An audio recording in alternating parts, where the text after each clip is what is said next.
welcome to the Old World Fanatics, your Warhammer fantasy podcast to quench your hobby thirst for all things the old world. As usual, I'm one of your hosts, Gomo. We're back, all of us here. Josh, Andrew, after another massive weekend of gaming. And yeah, we're going to chat Old World. How's everything going? Such a massive weekend. Josh looks defeated. Kind of tired. He's about to regale us with 2 hours of battle reports. No, we'll try. Well, it will be. That's literally what it's going to be. No, it's not an exaggeration. How many slides were you just working with then? 109? Yeah, that's it. I just split them into 2 files. Buckle up, people. Get ready for it. We just finished. Just got to start talking about it. Like, if I didn't do it, like, I'm exhausted from just getting home. What? 18 hours ago, I guess. Yeah. Didn't get much sleep last night. Hardly got much sleep through the whole weekend. If I don't do it now, it's gone. When am I going to talk about it? That's right. Yeah. Do you find when after a tournament like that, is it the sleep because you've been driving and you just like feel like you're still driving, or are you thinking about Warhammer, or you just not even thinking about Warhammer? As in when I'm driving home after the tournament? No, like at sleep. Like when you're asleep after the big drive. Yeah, do you feel like you're driving still, or are you thinking about Warhammer? Yeah. No, I'm asleep. What? Oh, you mean like just Well, you said you didn't sleep a lot. Oh, yeah. Well, that was also because my partner got up at 6:30, and right. And that also, just wakes me up. Yeah, right. Fair enough. Just normal. You did actually collapse. Okay, that's cool. I did actually collapse when I got home for about 6 hours. Yeah. Yeah. Nice. Which apparently is not that bad amount of time for some people to sleep. No, I do about 7. Yeah, that's all good. Cool. Well, we've got to get onto that in a minute because it's going to be big. For those who don't know, Cancon is, it has been generally one of our biggest events, and obviously the first year of Old World. One of my predictions right back when we ran 6th ed, because Josh ran 6th ed there last year, and I was like, Old World's going to hit 200. Old World's going to hit 200. Didn't do that. On top of that, I wasn't even there, and neither was Andrew. So things did change. Would have been different. Yeah, we would have pulled the crowds. We've been mobbed, crowds coming through the doors, for sure. No, it's just, I think it's really in a good spot, though. I mean, I was probably a little bit bullish, but it seemed to be... The 3-day format, I think it does make it very hard. Well, that's one thing we probably touch on. Yeah, that's very true. But we're going to talk about that. And like we did last week, our new format is really get straight into the main topic almost. So just before I do that, though, we are catching up on Cancon. If we get some time, we'll chat a little bit of hobby news and all that at the back half of the show and answer our awesome Patreon questions. But for now, because we've got so much, all I've got to do is just thank our patrons right now. They can, we'll do questions at the end there. But for those who don't know, our patrons keep us going here week in, week out over at Old World Fanatics. And if you want to jump over there, join them on the Discord and all that sort of stuff and help Old World Fanatics out, you can always jump on a tier at patreon.com/Old World Fanatics. And you will get a shout out, which we will do. But just probably after Josh's stuff and all that. Or maybe like 3 games in, I could even do the full. Oh, that's a good idea. Talk. That's what I'll do. So I take out I give your voice a break, but we're not also spending hours breaking it up. So remind me before game 4. I'll give the patrons their shout out. But check that out, guys. And if you can't join Patreon, or we don't expect you to. If you watch it on YouTube, hit like, subscribe, comments. Probably the best thing. It helps the YouTube algorithms, all that sort of stuff. So cool. Big thank you to all that. Bloody tournaments, hey? Cancon, 2,400 points. Maybe I should let you give it an intro. And 6 games over 3 days. So 2 by 3 or 3 by 2, however you say it. Interesting format. Yeah. How do you want to kick it off, Josh? Do you want to give us just a quick how it was, what your feelings were before you kick into the games, or? Oh, yeah. I want to talk a bit. I mean, the format was interesting because there was quite a decent break between the games. I actually thought they started at 9:30 when I got there, but it actually turns out it starts at 9 because I knew that it finished at 4:30, and I was like, okay, it's 3-hour rounds, so it'll be 1:30 to 4:30, and then I was thinking like an hour break in the middle, so that'd be starting at 9:30. But then turns out it was an hour and a half break, so it was like 9 to 12, and then 1:30 to 4:30. Oh, so you were half an hour late. No, I got there on time in the end. Oh, okay, right. Just that. Okay, the context for that is so like is when I go up to Cancon because it's a big weekend for me. Like it says group. There's a guys that I stay with, like my friend Gentile's got a bunch of guys that he stays with, and I'm getting to know them. We all stay in the same hotel. They're all playing Kings of War and Marvel Crisis Protocol, though. I'm the only Warhammer one that's actually playing it right now. Now, what was I going to say? So yeah, I only realized that I was actually meant to be half an hour early, like right before I went to sleep, and I was going to take 3 of the Marvel guys over with me, and I'm like, oh guys, I need to leave half an hour earlier than I thought I did. So they just caused all this chaos. But by the time I got there, it was like 2 minutes to 9. Put my bag down. Nothing actually started. And then they called us all over and actually did it. So all the start was fine. And because it's all on BCP, oh, man, it actually runs really smoothly. Like I feel like we were pioneers last year with the new recruit a little bit. Cool. Because this year everyone's used to it. Yeah. Like there's no questions. Everyone just puts it through. There's no like confusion. I was hoping you were going to say it sucked because I had some issues with the rankings pulling it in. It was a bit weird. Something's gone weird with that. Maybe the way they scored it. I wanted you to say it sucked and you need to make sure Old World Rankings does it next year. But that's cool. Okay. I think your point. I wasn't paying attention to the rankings themselves. Online tournament tracking thing is the right way to do it. Do it digitally. That's what my point. I wasn't saying specifically BCB. I was just saying the community has just embraced the digital stuff. The last 12 months is all different. Yeah, that's good. It was just really smooth and easy, and it just really reduces the load so much on the TOs.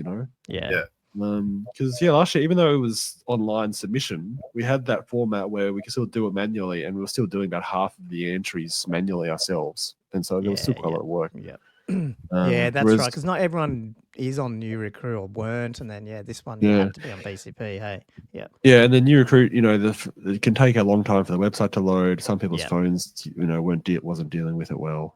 100%. It was typical. Anyway, so that's the context of So I'll get into the game then. So game 1, the first day. Oh, guys, I love this. I'm really looking forward to talking about points too. Yes, ages. So I drew Ogre Kingdoms first up. I'll go through the lists. 2,400 points. These are big. These are big armies. This is pretty. This is so pretty. Look at that.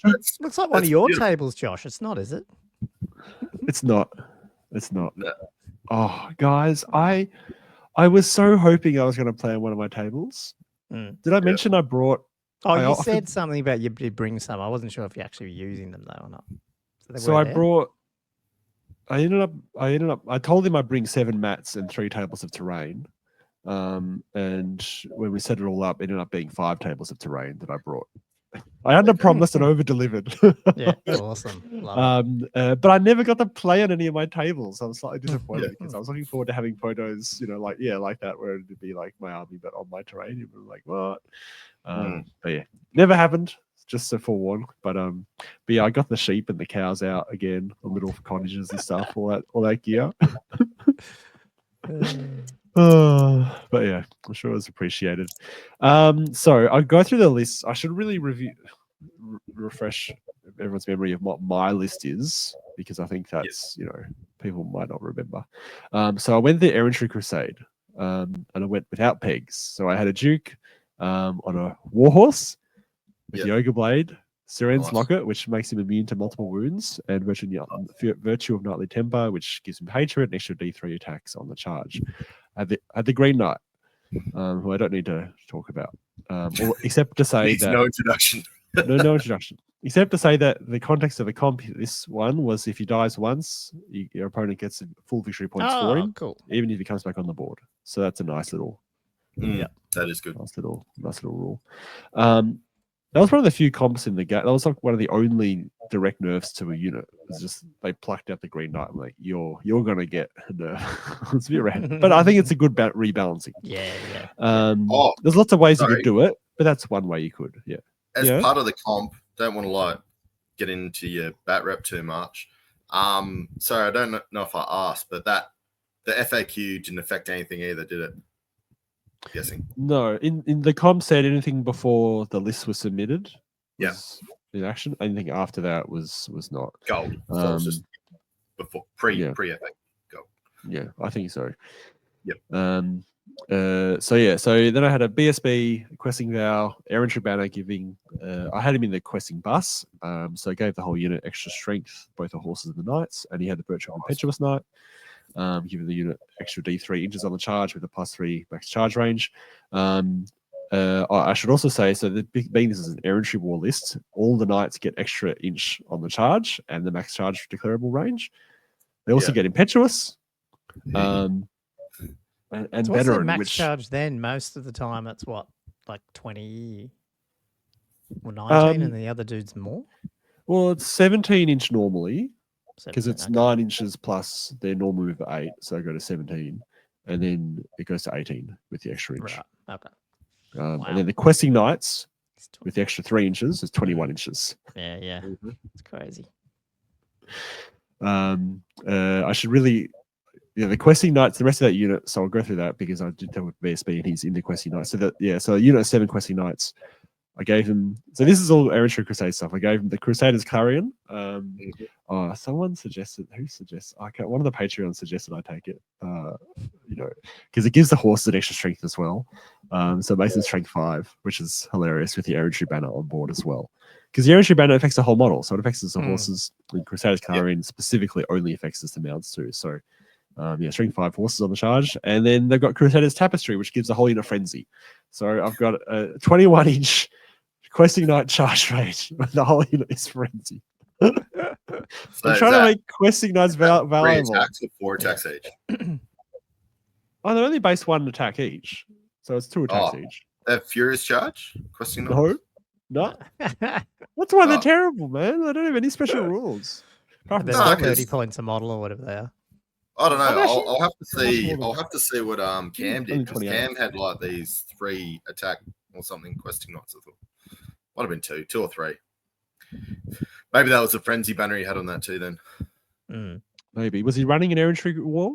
Yeah, I think so. Yeah, he must have been, because that's the only way you can get the frenzy banner. Yeah. Well, yeah, he was actually. Yeah, he was. Yeah. So anyway, I've got Prophetess level 4 on Illusion with a Falcon Horn, 2 units of Knights Errant of 9 Knights Errant with full command, a unit of Mounted Knights of the Realm, also 9 full command, 4 units of 5 Squires with Fire and Flee and Scouts, and then 8 Ground Knights with full command. So yeah, basically 5 blocks of Knights, and then a few Scouts running around. And no pegs whatsoever. And no Pegasus. No pegs. Just the Green Knight and the Falcon Horn. So, I've still got some broken stuff in there, just not the one of the broken elements of the list. Not all of them. I should really crack on. So I was drawn up against Callum first up, who was bringing Ogre Kingdoms, which is a pretty good matchup, really, for me. So he had a BSB Bruiser, a level 4 Slaughter Master. Sorry, I'm just gonna he had a Tyrant on a what's it called? The big the Thunder Tusk with a Tenderizer, Talisman of Protection. He had 20 Noblars with throwing weapons, 6 Iron Guts, 6 Ogre Bulls, an Iron Blaster, a unit of Man Eaters. I think that was 4. It's bigger than that. I can only see 4 on this list, but I'm sure there was more than that. Yeah, it just says 4. Man-Eater, Captain, Bearer, Musician, Man-Eater. Yeah. Oh, no, I'm thinking of the other one. Yeah, no, it is 4. And then, 4 Malphane Cavalry and 3 Yetis that were Scouts. So in terms of deployment, I found the deployment was really important for my army, by the way, because once I've deployed everything, that's where it is, and it's all impetuous, and things just going ahead. Happen. It's just going ahead. So this board had 6 or 7 pieces of terrain, including a fairly large impassable piece, not far off the center. And I had units of on my left. I had a unit of Errant. Had some squires in front of them, just scouting in the middle of the board. Then he had, I think it was a Bulls over there, across from them on his flank. The one that had I think it had the Bruiser in it as well. that unit. Then I had the questing knights sort of fighting sort of diagonally towards the center of the board. Then I had the realm right in the center. They were opposite his bigger unit. I think he had the Slaughtermaster in there and the Iron Guts, I think. And then he had the Hobgoblins right in front of them. So it's right in the center. And he had the Tyrant. And he had the Tyrant sitting, a little bit further across from them behind the forest. Across from which I had the Grail Knights. I put my Lord there as well. So between the Mana Knights of the Realm and the Grails, I had the Lord.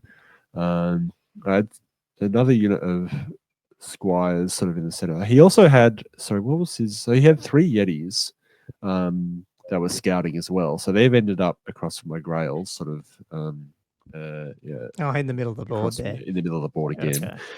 Then he had the Mournfang right behind those Yetis, so they were directly across from the Grails. Then in the far corner, I had the other Knight Bus. Were they the Realm? Oh, sorry, I had the Errantry Knights in the center and then the Realm on the far right. Sorry. How do you tell the difference? Or are they just actual different figures? I just can't tell from here. You probably can't tell from this photo because the Realm is so far away, but there's a lot more heraldry on the Realm, whereas the Errants are really bland. So he had the Man-Eaters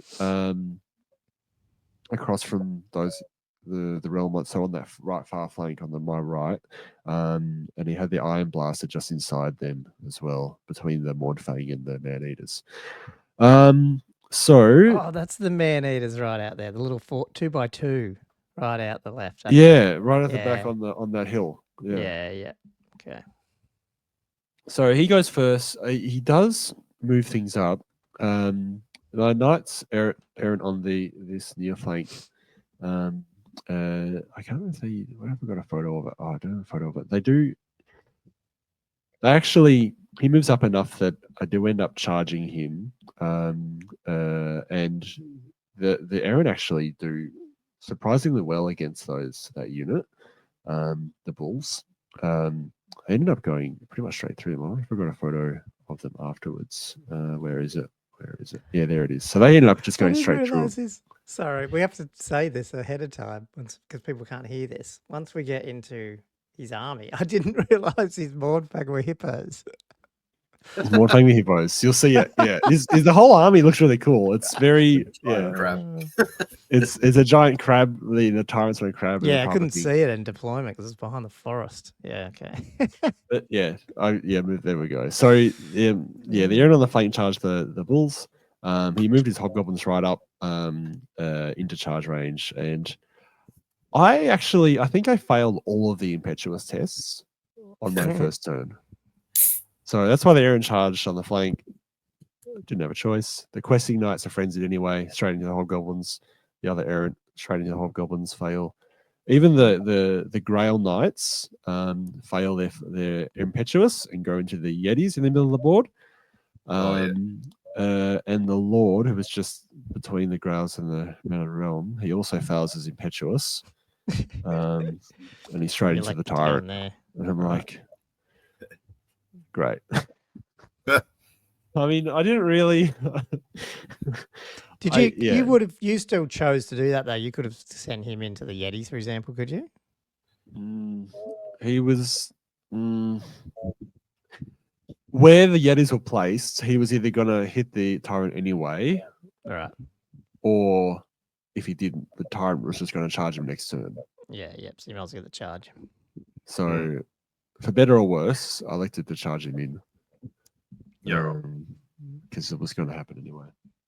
Didn't really want to, because that's exactly what I didn't want to happen. I mean, he's got the Ogre Blade, which helps. I knew he wouldn't kill him. He's got like 9 wounds or something, doesn't he? Like, it's absolutely ridiculous. One of the tougher things in the game, I think. Yeah, absolutely ridiculous. So he charges in the Lord. I don't think I got any wounds through. He does 2 wounds back to me, and that 10 is my break check. Oh, yeah. Now I run, and he does roll high enough to get me, but he clips that Grail Knight unit that have gone through the Yeti and have overrun. So just the edge of his base as he's going straight forward. He actually hits the edge of that lance. Yeah. Then the lance blunts. Wow. Yeah. Yeah. So the only reason the Lord's alive at that point is because he clipped didn't the grails. Yeah. I mean, this has all happened largely out of my control. Like, it's just gone in, lost combat, fled, almost got nailed. So the grails you would have done it properly, but if you go back, like that was definitely center to center. Yeah. Hits that back one, actually. Because I would have I was actually look at the photo. I was aligning to the center of the guy in the end. Oh. Did you? Yeah, I mean technically, yeah, that's cool. Yeah, I meant when I was okay, I see what you mean. Yeah. Oh, right. Yeah, okay. Yeah, we normally do sit in the center, and I think I actually forgot. It's funny looking at the photos now, because I don't know where your guy was either. Like technically, he's got to take the shortest path to that dude, so it depends where. Yeah, so that wasn't the shorter path. So I should have actually had him at the center of the base. So okay. I probably haven't placed him correctly in the first place. Okay. Yeah. So it would have been straight back anyway. So as much as it looks like it's off, that always gets me, Josh. It gets me too. That center to center instead of just straight back. Yeah. Anyway, so it hits the grails. The grails are blunted. You've got the Mornfang coming as well as massive hippos. What else have we got? Oh yeah, so these two massive lances go straight through the hobgoblins, obviously. Yeah. And hit the iron guts right behind them, which is very promising. Oh, so this is and then this next picture is the Grau Knights getting absolutely minced by the Mornfang and the Tyrant. One guy's alive, and because he's stubborn, he can automatically fall back in good order. Yep. So he just falls back. So I don't think I rolled very high. I think they rolled like 3 inches or something. So they just moved up. So the Lord again. If he clipped your other one, he's dead, isn't he? If he clipped your general. Mm-hmm. Yeah. Yeah, because he's still fleeing. So yeah.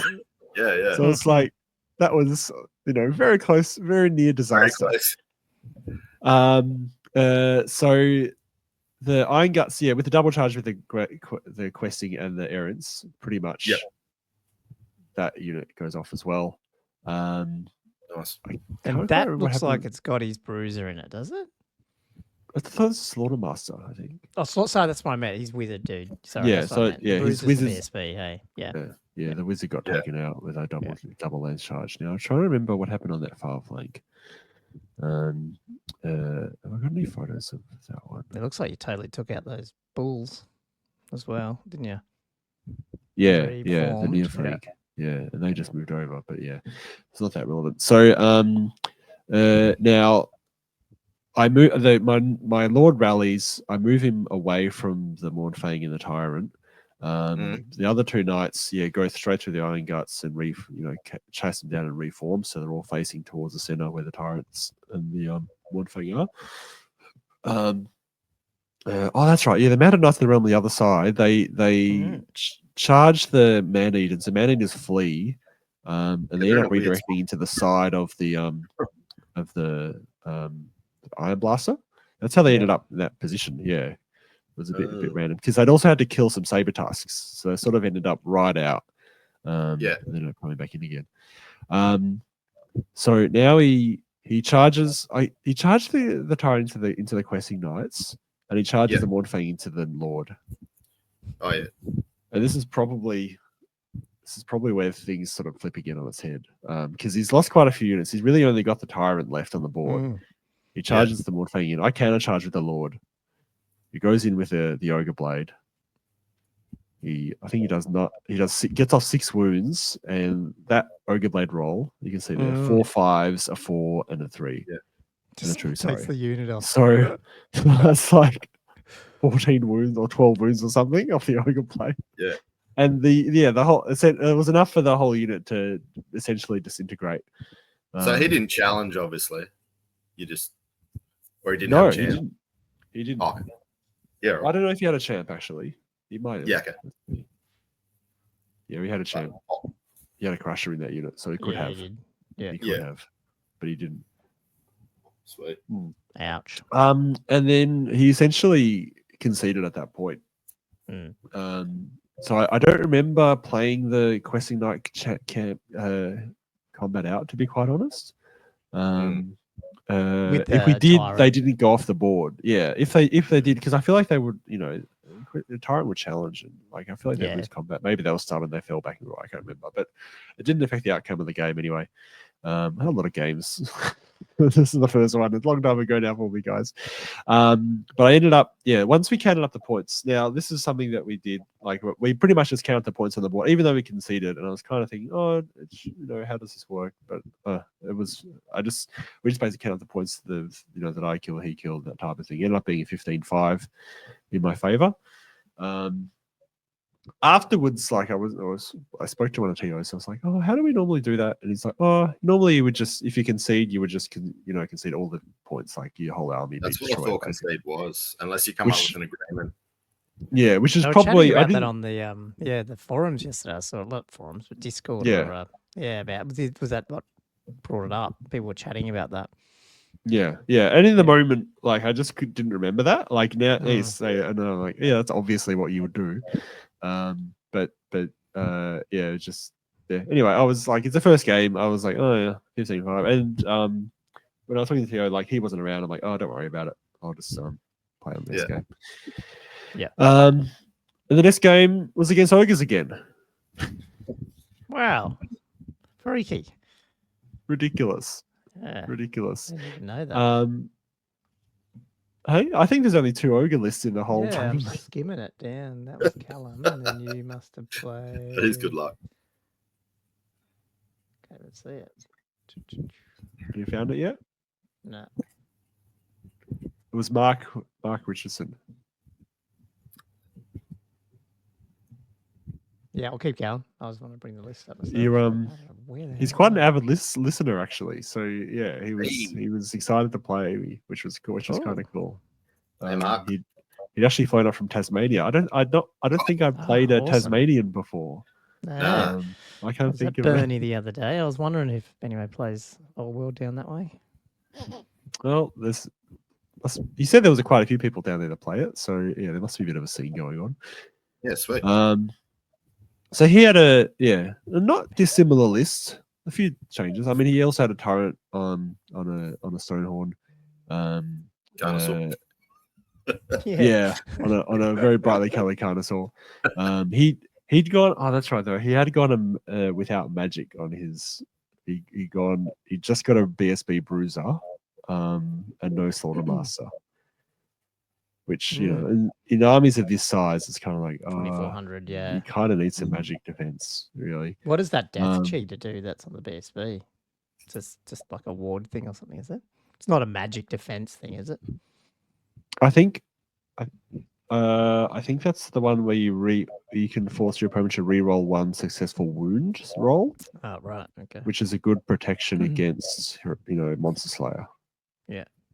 But that's on his Bruiser though. It's not on anything big. It's on the Tyrant too. Oh, the bunch. Oh, it's one of those things. Okay, it's one of their whatever they call them. They're not marks. What are they called? Tribes? No. Don't know what they're called.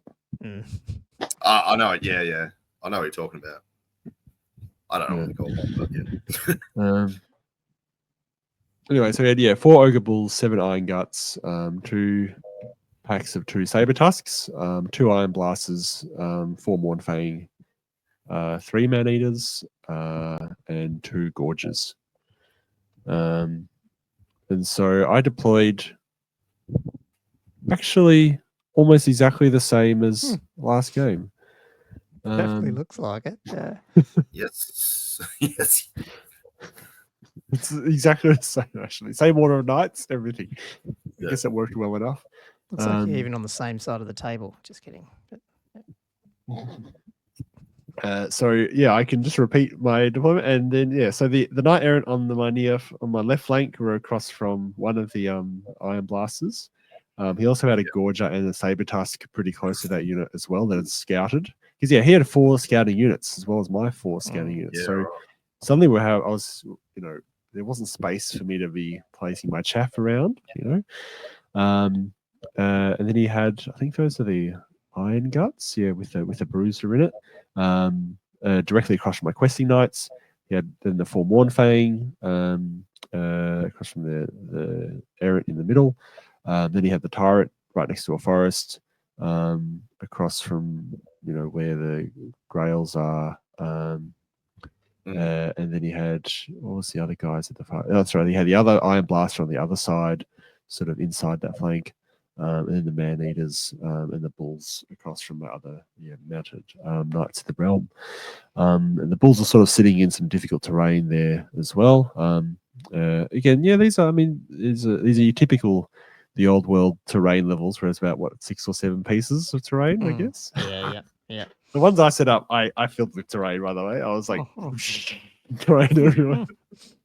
You must have felt pretty like sitting here going, okay, at least I know what happens if I charge these 2 units into this type of unit now.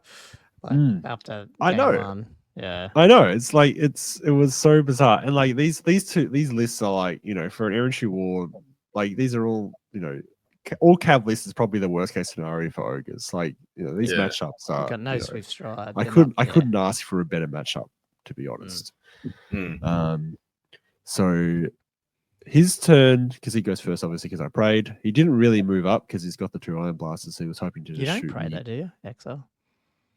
I'm not exile. I'm errantry. You're errantry. Sorry, I'm an idiot. I've still got the lady's blessing.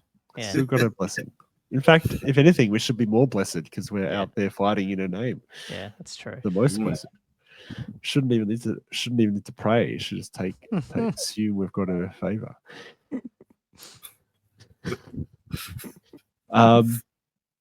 So what happened there? Yeah. So there was some first turn impetuous tests that failed. So you probably can't really tell from this photo what failed and what didn't really. So my Knight Errant on the left flank across from the Gorger. I can't remember if they failed or not actually, but I charged the Gorger because what else are you going to do? The questing knights were in range because this was this a breakthrough? It was the one where it's actually 15-inch deployment zones. So there was a narrow, like only 18-inch across. Yeah. So the questing knights were within charge range of that, of the unit of Iron Guts, like straight up. And they failed their charge, which is a shame. So they ended up. They're the ones with the extra 20. The 21-inch range. The D3 and it was going to be like a 20-inch charge. Yeah. So even though all extra dice, like you can still roll poorly. It just happens, unfortunately. So they ended up about 12 inches away or so. So I moved up the Central Errants. I think the Grails also failed the Impetuous and just charged the other Gorger. And then the Knights of the Realm on my far right flank charged into the Saber Tusks as well. Now, what happened after that? So this photo. Oh yeah, I got the no, she's on Illusion, my Prophetess. Now she hasn't really been that important yet. Like I didn't really get any spells off of use last game that really affected the game, but something to talk about now. Because she got Column of Crystal this game. I don't think she got Mirage or Column of Crystal last game. Like she didn't get any of my crowd control spells that I was hoping to get. So I Column of Crystal, I pushed her right up, a slightly risky spot in retrospect because she's not really protected there. But I had to get close enough because the Column of Crystal is only a 9-inch, range. But I managed to get it off and plonk it right in front of his Tyrant. So yeah, there'd be no charging for the Tyrant, which is nice. What else have we got? Oh man, so I don't want to spoil it. So his turn 2, he goes for some charges. So as I said, the Questing Knights failed their charge, ended up just within 12 inches. So he declares a charge with the Iron Guts, obviously. He needed a 6, and he gets a 6. So the Iron Guts ended up charging the Questing Knights. They're into the Questing Knights. The Questing Knights blunt. My Knight Errant on my left flank leave the Gorger alive on 1 wound, and he's unbreakable. So the Saber Tusks they're just sitting there. The Saber Tusks go in the flank, and they blunt. Then in the bar on the other side of the flank, my knights of the realm have killed the other saber tusk and just reformed to face. And they were only like 8 or 9 inches away from the bulls. But because the bulls were sitting in difficult terrain, it was still a hard charge for him because he's taking the lowest dice, -1 to move. But he gets it. He just gets the lowest dice high enough. I think he needed a 3 or a 4 on the lowest dice, and he hits it. So they blunt those knights of the realm on the other side. I'm like, well, that's a lot of blunting happening. By the way, I'm so pleased with my movement trays because all this blunting and stuff. I'm like, I've cut out these metal movement trays underneath my magnetized bases, and it's made it so much easier for me to pick up my units now and move them around. Because the magnets just weren't enough by themselves, and then suddenly I'm able to the blunting is happening and it's working. So yeah, the iron guts go into the questing, and I'm like, oh no, that's bad. It's like 3 units suddenly blunted. The Grails kill the other Gorger, fortunately, and the other Lord sort of moves up. The Green Knight comes on him. Now, last game, because we only played 2 turns before I think he actually conceded at the end of his turn 3, so I didn't even play my turn 3 because he just conceded. He never came on the first 2 turns. I just didn't roll it. This game, he came on. Yeah, I think it was the first turn, and he just charged the flank of the Mornfang, just boop into the flank. I think he does maybe 1 or 2 wounds, enough just to they just hold. It's enough to just draw the combat. They just give ground and just sort of hit the side of the tyrant that's next to them. So didn't really move very much. So that's a photo of the bulls getting into the Knights of the Realm on that flank. So blunting again. Just brutal. My little squires also fled from the man-eaters, and they did their full charge distance, obviously, because they fled and they popped through the realm. So they really fled a lot. Now, the question I combat was really key. So I think I lost about 4 guys. I only did I don't think I did many wounds back at all, maybe 1 or 2, but I lost combat quite handsomely. However, questing knights, as well as ground knights, are also stubborn. So I just automatically fall back in good order. I don't go super far. In his turn also, the Gorger and the Gorger dies. I kill off the Gorger, and the Sabertusk lose combat and run off the board. So I reform back into a lance on that flank. And then this happens. Then go in, boom, double lance. Ogre sandwich. Into the bulls. So both errants go into the flanks of the iron guts. So not the bulls, the iron guts. 1 on each side. Did you have to charge the general forward to clear a path for those errants on the right? Yep. Yeah. So the general charged into the Mornfang. Yep. Was that your plan anyway? Yep. He's gone, I saw what that happened last game. I'm doing that again. That's what he said. Absolutely. The ideal target for them. Ideal target for them. I've also managed, I've still got Column of Crystal going in front of the tyrant, and then I also managed to cast Mirage on the tyrant as well. Yeah, right. Yeah. This would really he's just got 1 Well, 2d6 to try and get out. He's got 1 2d6 to try to dispel this remains in play Column of Crystal. Yeah, that's pretty hard. It's really it's not coming off. Because you have to beat the 10. That's what you got to do, don't you? You have to beat the 10. Yeah. So have to get an 11 or 12. Yeah, that'd be really hard. Yeah. Yeah. He needed some magic dispense, unfortunately. Because the tyrant just ain't moving. So where are we? I don't know where that is. Oh yeah, so I'll do the Mornfang. So the Duke goes into the Mornfang, gets 3 wounds off, and again with the Ogre Blade, I roll a 4, a 6, and a 5. And between that and the Green Knight's wounds, they're just gone. They just evaporate the Mornfang. He does it again. Yeah, 2 games in a row. He's like, yeah, 2 games I've killed 8 bloody Mournfang. Wow. It's ridiculous. And then the other is the questing knights with the errants. Essentially, remove the what's it called? The iron guts. So they flee directly across because there was the central knights errant that was the biggest unit strength, and then the other knights errant who now have to pursue like 1 or 2 inches, just like easily actually kill them, reform on the spot. The Grail Knights have actually charged one of the Iron Blasters and to remove that, and they've reformed to face behind the Man Eaters and the Bulls. Oh, yeah. I was sort of expecting him to maybe concede at this point, but he didn't. He was actually really enjoying. Like it was such a good sport, and he actually, he was enjoying the game. He just kept going, and his wife was in this tournament too, and she kept egging him on a bit as well. Oh, I think she was playing Bretonians too. That's dead, but it's just on the table where it used to be in that shot. Yes, sweet. I was just, what's that? I'm not sure why it's still there. Okay, sweet, but it's dead.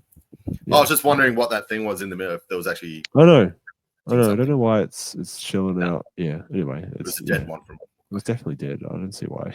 Because that unit's just I took it out. I don't know why I left it there. I think it's just that his dead pile was sort of everywhere a bit. Yeah, it just hasn't taken away. Yep. Sweet. So with the Bulls on with the Mountain Knights of the Realm, the Mountain Knights of the Realm, they give ground. Sweet. And he was actually looking at charging with both in his turn, and then I flee. I was like, that was a pretty good result. That he only they did really well considering he charged in. That you only gave ground. You actually did really well for that combat. But it was just it worked out pretty well. Wasn't it? It was just the Bulls. It wasn't the Man Eaters as well. It was just the Bulls. Still, you got what 4 of them versus just and he charged. Yeah, I think they just didn't do enough wounds. I don't think they got. Maybe did 2 or 3. I think I did roll a reasonable break check as well. I can't quite remember. Yes. But I fled their double charge, and then the Grails came in behind them. I charged them in my turn. Now, because we ended up playing to the end of the game, to turn 6, what happened was the tyrant ended up moving out from behind the once the Mournfang were gone, he moved around the column, the crystal. And then in my turn 5, the Knights Errant suddenly can see it and fail their impetuous chess and just charge the tyrant. I'm like, what the hell? Stop! What are you doing? Stop, guys! Lady. Oh, I was like, what the hell? It's so ridiculous. Josh is what are you doing? The general, so the general and the Green Knight both charged the other Iron Blaster, and then overran right into his dead pile, and we're like, look, they're just over there. We'll just they're over there. Gotcha. So they just right off the board. You can see his butt right on the edge of the frame. So the Knights of the Errant lose combat. They break and flee. Unfortunately, I rolled quite high, and then he doesn't catch them. And then in my final turns, in my final turn. Oh. No, mate, because it couldn't have been. So what happened? I might have actually. Did I win combat? Because it must have been in my turn. Anyway, like at some point, he won combat. I think I might have actually forced him to give ground the turn I charged somehow. I think he just fluffed. Oh, that's right. I charged him, didn't do any wounds. He misses all of his attacks with the Tyrant, with the Stonehorn, and then gets 1 hit with the Tyrant. Yeah. Wow. Yeah. And does 1 wound, and then loses combat and gives ground. And then the following turn, so his turn 6, then he kills like 4 guys, and I flee and break. And so then in my turn 6, and I rally, and because I'm still above 25%, it doesn't matter. That whole combat was irrelevant, which is so ridiculous. Yeah. It's just so weird how this points are scored. I wonder if I've got the final one. Oh, yeah. So the Bulls and the Man Eaters end up getting taken off. And that's the end of that game. So that's day one. Day one then. Yeah. Yeah, it's day one. So that was a 19-1. A 19-1 in the end. So yeah, I ended up pretty high up actually. I think I was coming a fourth or something, which is slightly ridiculous. But only because I had just faced two Ogre Kingdoms lists that were perfect matchups for my list. And as you can see, there was dicey moments in both of them. It's not like I just wiped off the ball without a worry. Wow. Yeah. There's like multiple moments in both games where I was like, "Oh shit, what's happening here?" Things are out of control. I was just fortunate that it all sort of came together in the end both times. Nice. Now, day two. Like I will go through day two. Like so, this whole weekend, by the way, I should just point out, like it was a lot of fun. So we had those two games. I did play some board games with those guys that night. I was playing Scythe with them the night before, which I'm not great at. Like I just find the economy system and that type of thing. I just can't get my head around it. We played Seven Wonders. I don't even know what it is. We played Seven Wonders. Yep, yeah, obviously. Which was a lot of fun. I managed to get this massive tech tree off, which was a lot of points in the end, and it was quite good. Anyway, I'll keep going. So game three, I up against James Golding, Vampire Counts. Yeah, check nice banner. Yeah, and this is probably the game where I realized how severe the limitations of this list can be against a player who really knows how to, what's the word? Not levitate. You know what I'm trying to think of. He knows how to play against the list, basically. So I'll just look for the weaknesses and play to them. Take advantage of it type thing. Yeah, pretty much. Yeah. I'm still going to blank on the word I'm trying to think of, and I can't. Don't worry. So his list, I'll get it up. Vampire Counts, obviously. So, Necromancer, level 4 on the Mortis engine. A Banshee, a Vampire Count on a Zombie Dragon, level 2. With Crown of the Damned. And a White Lord, BSB, with a War Banner. Then he had 2 units of 10 Crypt Ghouls, 2 units of 5 Direwolves, 21 Graveguard, with Drakenhof Banner, 3 Fellbats, 7 Blood Knights. Had Supernatural Horror on the Castellan, the Blood Knights, and then 3 Vargheists as well. And in terms of his deployment, I'll just check my deployment. In the middle there, isn't he? He's very castled. My deployment is very similar, except I guess I put my realm on the other flank, so the left flank, and the other knights there on the other right flank. So I've swapped them around. Otherwise, it's the same deployment. I've got the questing knights on my central left, got the errant in the center, and the grails on the center right. And you got sort of 2 bits of this battlefield because you got this building in the middle too. So is that anything with the scenario, or is that just a? No, like this table was actually kind of weird. I didn't really think about it at the time. Looking at the photos, even like I'm like, man, the terrain is sort of weird. Like there's almost nothing on his side of the table. Yeah, true. Seems there is that like one tree there? What is that thing? There's a forest quite heavily in one of the forests. Yeah, I wonder why that is. Andrew. So yeah, he's put all that his is a forest. Right, and his Vargheists in a forest that's in the center of his deployment zone. And then there's a hill in the building sort of in the center, and there's a forest in the center like line. And then it's impassable and a hill on my side. So I mean there's terrain, but so he's put all those guys, build up his forest on that side. He's got I'll go through his deployment sequentially. It's important. So he's got the Blood Knights on his he has deployed quite centrally, but on his that's right. It's because we were playing flanking attack as well. That's also why it's so blocked. Because my flanking force was just the realm. His flanking force was the bats and 2 units of dogs. Right, and they're on the opposite. They're on the opposite corner. So the dogs and the bats are sort of opposite the other forests. interestingly, why he would choose that flank to put his chaffy. So in terms of his central deployment, on my left, so across from where the questings are, he's got the Blood Knights, and then the Dragon, and the Mortis Engine, then the Grave Guard sort of in the center, and then the forest with all his other the Crypt Ghouls and the Vargas just filling up that forest. And then in his turn 1, he moves in a way that's very, really quite a well thought out way of doing it. So he moved the Blood Knights out. They're in drilled, obviously they're pointing drilled.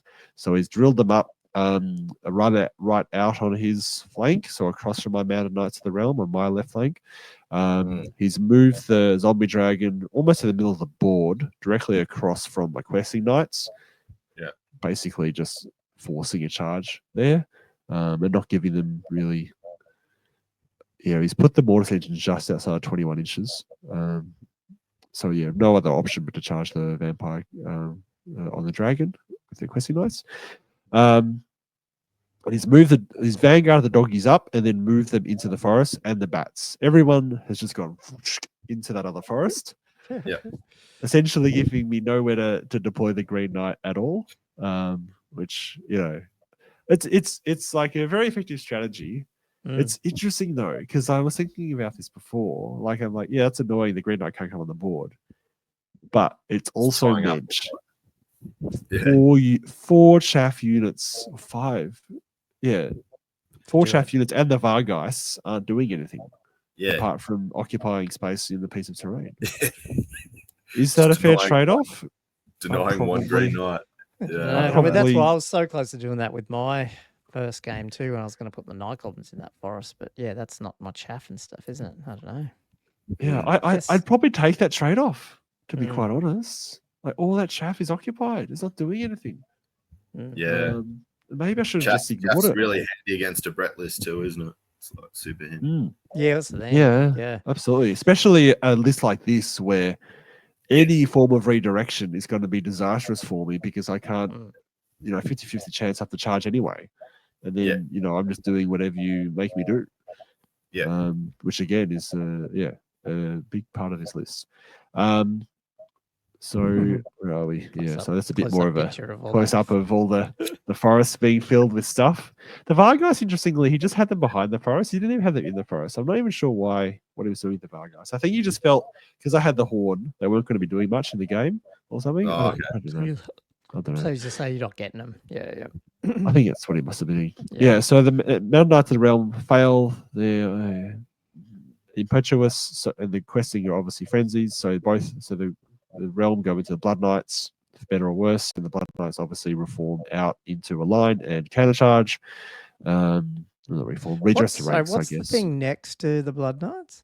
Or is that just part of the Blood Knights? Those blue bases? Blue thing? Yeah. Blood Knights. Right, okay. He's had them in my game against him too, those bases. Yeah. And then he's still got the Mortis Engine. I'm trying to see if I can get the Lord into the Mortis Engine at some point, because I remember I was asking you guys for advice about how to deal with this list. But the problem with planning for to beat this list is my list doesn't do plans when you've got you just get baited. You're just gonna chase. They just get baited. I've got no control over what happens after deployment. Yeah, especially when he sets it up, because the only thing you can charge is this, and you have to. So that's literally what it is. So huge drawback for this list. So the questings obviously go straight into the Dragon. He sort of moves his Grave Guard up and the Mortis Engine up behind the building. I'm not sure really what they're doing there. Now, where are we? I'll go through those combats, I suppose. So the Mountain Knights of the Realm charge in. They maybe did 1 wound. Yeah. And then they lost 3 of their number to the counter charge. Yeah, okay. And then I rolled an 11 on the break check. Oh. They're gone. And they actually get run down. They get chased down, caught, destroyed. And then they reform on the spot and facing across, looking at some squires, and then the questing knights. That was pretty smart because he did a Those squires reform pass on the panic overrun, there, didn't he? or yeah, that's right. Yeah, because he can go up the hill. Yeah. Yeah. He reformed shorter so he could get past those scouts. It's clever. It's a good question, Gomo. I can't remember. Okay, yeah. Well, the one before. Anyway. But he has vision there anyway. He can charge, because he can see. Yeah. See what the questing knights. Questing knights, yeah. Even if he was, yeah. Yeah, but he can't get around the squires though. No, but they'll form up on him, and then he'll just wipe them out and just overrun. He's in there anyway. Yeah. Yeah. Well, what I did was I fired and flee. Yeah. And then I rolled 3 inches on the fire and flee. So they actually end up cutting them down like just short of the questing knights. And the way it lined up anyway, I can't remember what that is. Oh man, okay. Actually, I'll get through this because the questing knight combat was also a bit ridiculous. I think that was a whole lot of blessing saves. Wow, he only got one. Ooh. Like, so he only killed one. Oh, that's right. Yeah, because he did a challenge, obviously. Yeah. 6, 6, 6, 6, 6, 6, 6, 5. These orange dice you have are loaded. That's all I'm going to say. It's ridiculous. Because he was in a challenge. Because obviously he challenged her, except with the champ. And then he only did like 1 wound, essentially. Wow. So you would have popped him a little bit. Through. I think Maybe that's not. it. Maybe 1 more. But yeah, ended up being.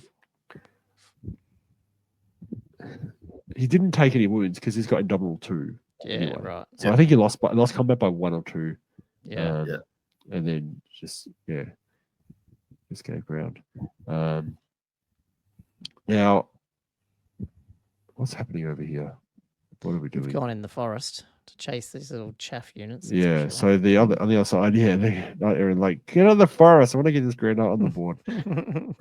Funnily enough, the Green Knight, I failed his roll in the first turn anyway, so it's like I almost laughed that it was like irrelevant. But then the second turn, I was like, damn it, I think I should roll high enough. So I just want to stick with this side for now, really. So yeah, the Blood Knights do, they charge the squires, and they take them off. Now there was a question about whether or not they get an overrun after they chase down a fleeing, and he was quite confident that they do, and I was kind of like, oh, okay, whatever. But it turned out they couldn't anyway because they were clipping the dragon's base. Or so he felt. So I was like, okay, well, that's fine anyway. I mean, he was going to charge him at some point, and I felt like this combat was over anyway. So I was just like, yeah, I don't really mind. Just do. I think, I don't think you do. I think we looked at like because it's catching the curs or whatever it's called, isn't it? Yeah, maybe, and then stop their flee. Yeah. Now, the only thing I'd say, if you did do the overrun, it seems like Old World's very much about trying to get in combat. I feel like you can wheel to make contact. So couldn't he wheel to make contact with the back of your rails? And then even if you can't close the door, you just disrupt it or whatever it's called, whichever one it is. You don't have to be flush, if you know what I mean. Oh, maybe. So are you saying once you catch them, you reform and wheel I'm saying into no, imagine you did do an overrun. Like imagine, I'm not saying he wouldn't have got an overrun, but imagine in some circumstance you were doing an overrun and you were hitting those Grail Knights. Sorry, the questing knights. Am I right in thinking that even though the big dragon base is sort of bigger, can't he just wheel a little bit so then he does make contact and then he's in combat? Maybe. Because you know how they've got that bit about you don't actually have to align? Yeah, like, because I mean, you'd be treating it as like a regular charge again, wouldn't you? Like, you just do a normal charge. So he could even reform again, couldn't he? Well, he could too with drilled, so he can do whatever he wants. So he can do whatever he wants. Like, to be honest, in that moment, I wasn't even sure what he was doing. I was kind of like, yeah, you just do whatever you feel. Well, I thought you just said he wasn't going to do it because he said he would clip or something. Yeah, and I didn't. I was just happy for him to do whatever, and he was kind of like, he just like said, "Oh no, I don't think I can make the charge or something." And I was like, "You sure?" Okay. Like I actually didn't exist any opinion about what was going on because I was, gotcha. they're dying and I didn't care. Yeah, And yeah. then they didn't go in, and I'm like, "Oh, okay, all right, next." Like, I don't think, like, so I was literally just happy for him to do whatever he wanted to do in that situation. I have got the column of crystal up, sort of blocking the graveyard getting around the building. I've got the Lord sort of sitting behind the building, sort of like, because I'm not sure what's going to happen in the questing night, so I'm a bit worried. Although if they're stubborn, I forgot they were stubborn, so at least if they were stubborn, then they're going to just fall back in good order, and they're not going to get run down. But the reason I had him so cautiously was because I was worried that the dragon would hit him.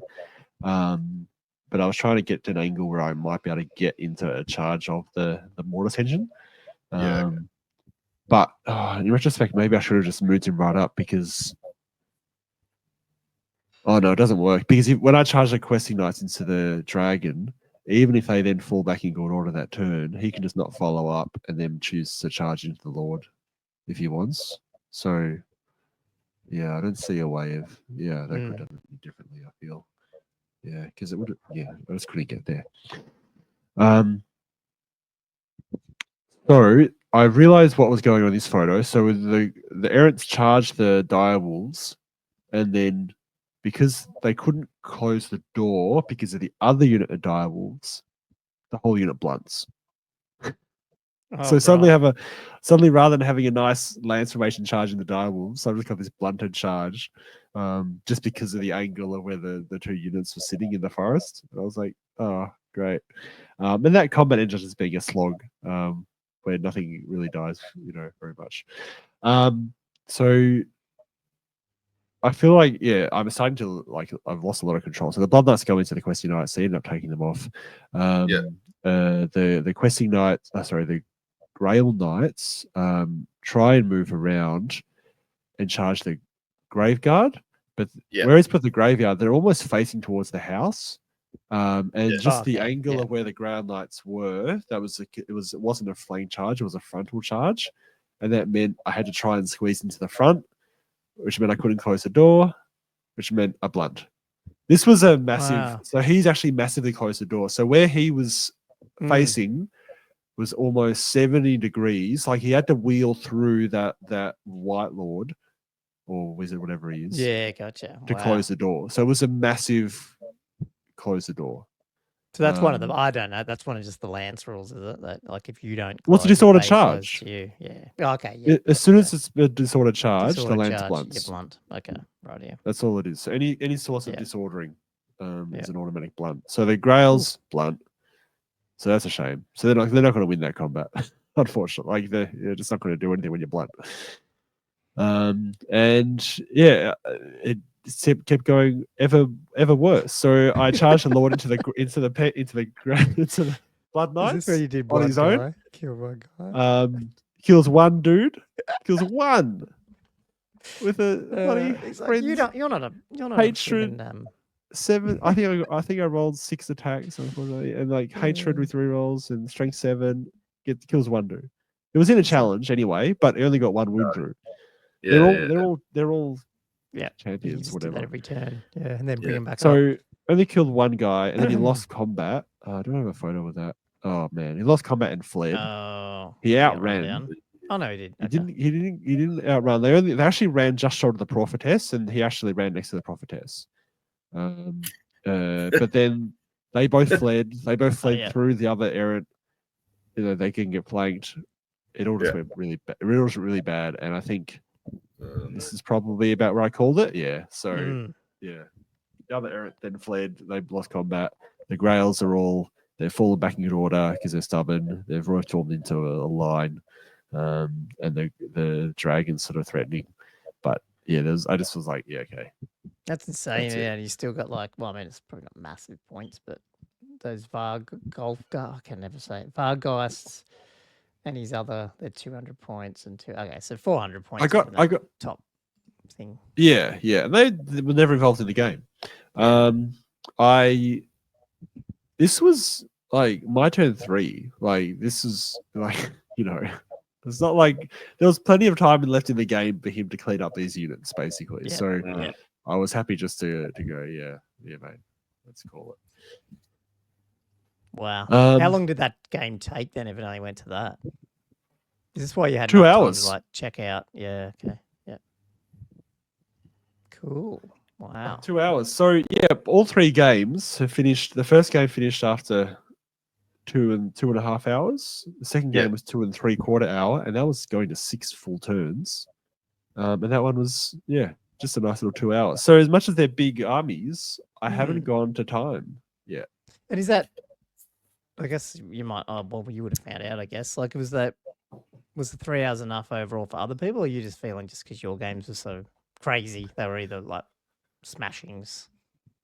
Yeah, I didn't get a sense really from too many other people. I think most of the people I spoke to did seem to be finishing their games. Yeah. Or at least getting to the point of conceding or not, mostly. Yeah. My army seemed to, just because I was getting turn 1 charges in almost every game I played. Yeah. So stuff was happening from the start.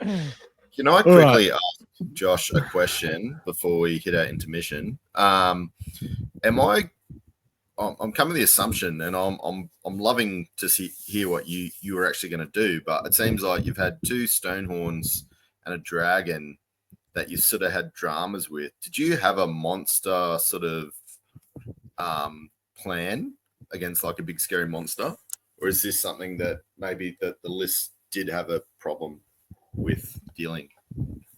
The plan was mainly using illusion spells and the Green Knight, if I can. Those are probably the main things I was planning to use. So try and keep it out and deal with it as such, as in like through combat. Yeah, and then against the right monster, I could try to use the Lord with the Ogre Blade. Because the other thing I considered early on when I was making the list was rather than using the Green Knight, would be having a second, like a Baron with the Virtue of Heroism. Yeah. But doing the maths on it, like it just didn't seem reliable enough to. Because how many attacks has he got? You'd have like 4. It's a bit more of a one-trick pony too, isn't it? Like rather than having the Ogre Blade's like your everything. It's like it can handle. Well, that's it. So the other thing I considered was rather than take Ogre Blade for the Duke with the virtual temper, is give him the Monster Slayer sword and a Sword of Might, so that he could pretty reliably get off just because he's going in with between 6 and 8 hatred attacks. Yeah, pretty reliably, probably roll a 6 to wound. Maybe 2/3 of the time. I think I did the maths for him. It'd be like 66%. He'd get a 6 with that many. But then he becomes a lot less versatile in other ways. Because all those heavy chariots and all those multi-wound models, like the Mournfang, for instance, or the Morn Ascension, or the other stuff that I kind of need to take out, or a steam tank.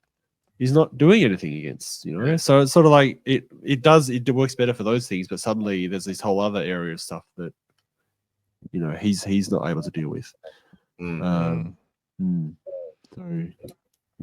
anyway, I ended up going the Ogre Blade route for better or worse. It did serve me pretty well most of the time. First 2 runs, it's definitely paid for its points.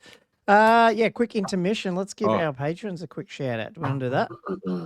Yeah, I'm grabbing a beer. Josh a bit of a break from talking. So, a big thank you to our paid patrons, Nick, Grand Vanderbosch, Chris Bowler, Draincomer, Nate, Ben, Shooter Louis, Eugene Chaffel, Benoit.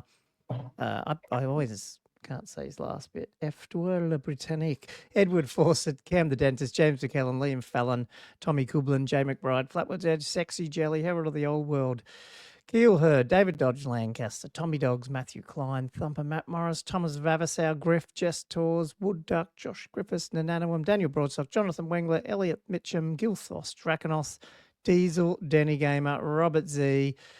Poor OG Whirler. He's definitely left us. Tainted, Bobby Gherkin, Gunwich, Sean, Richie, Todd Lloyd, and Chapsticks. So big thank you to those guys. And we'll see if we'll get into their questions. If not, we'll definitely be doing them next week if we don't get a chance. Andrew has dropped off quickly, but quick intermission and we'll get into game 4. I'm going to hit pause because Andrew's not there. Oh, he is there. 4. Interesting. So at this point, guys, my weekend took a wild turn. So I headed over to check out LDM in Flames that Donna had set up. Yep. Herald of the Old World. As is known. Yep. Within our Patreon group. Andrew Hollis also. He's got man of many names.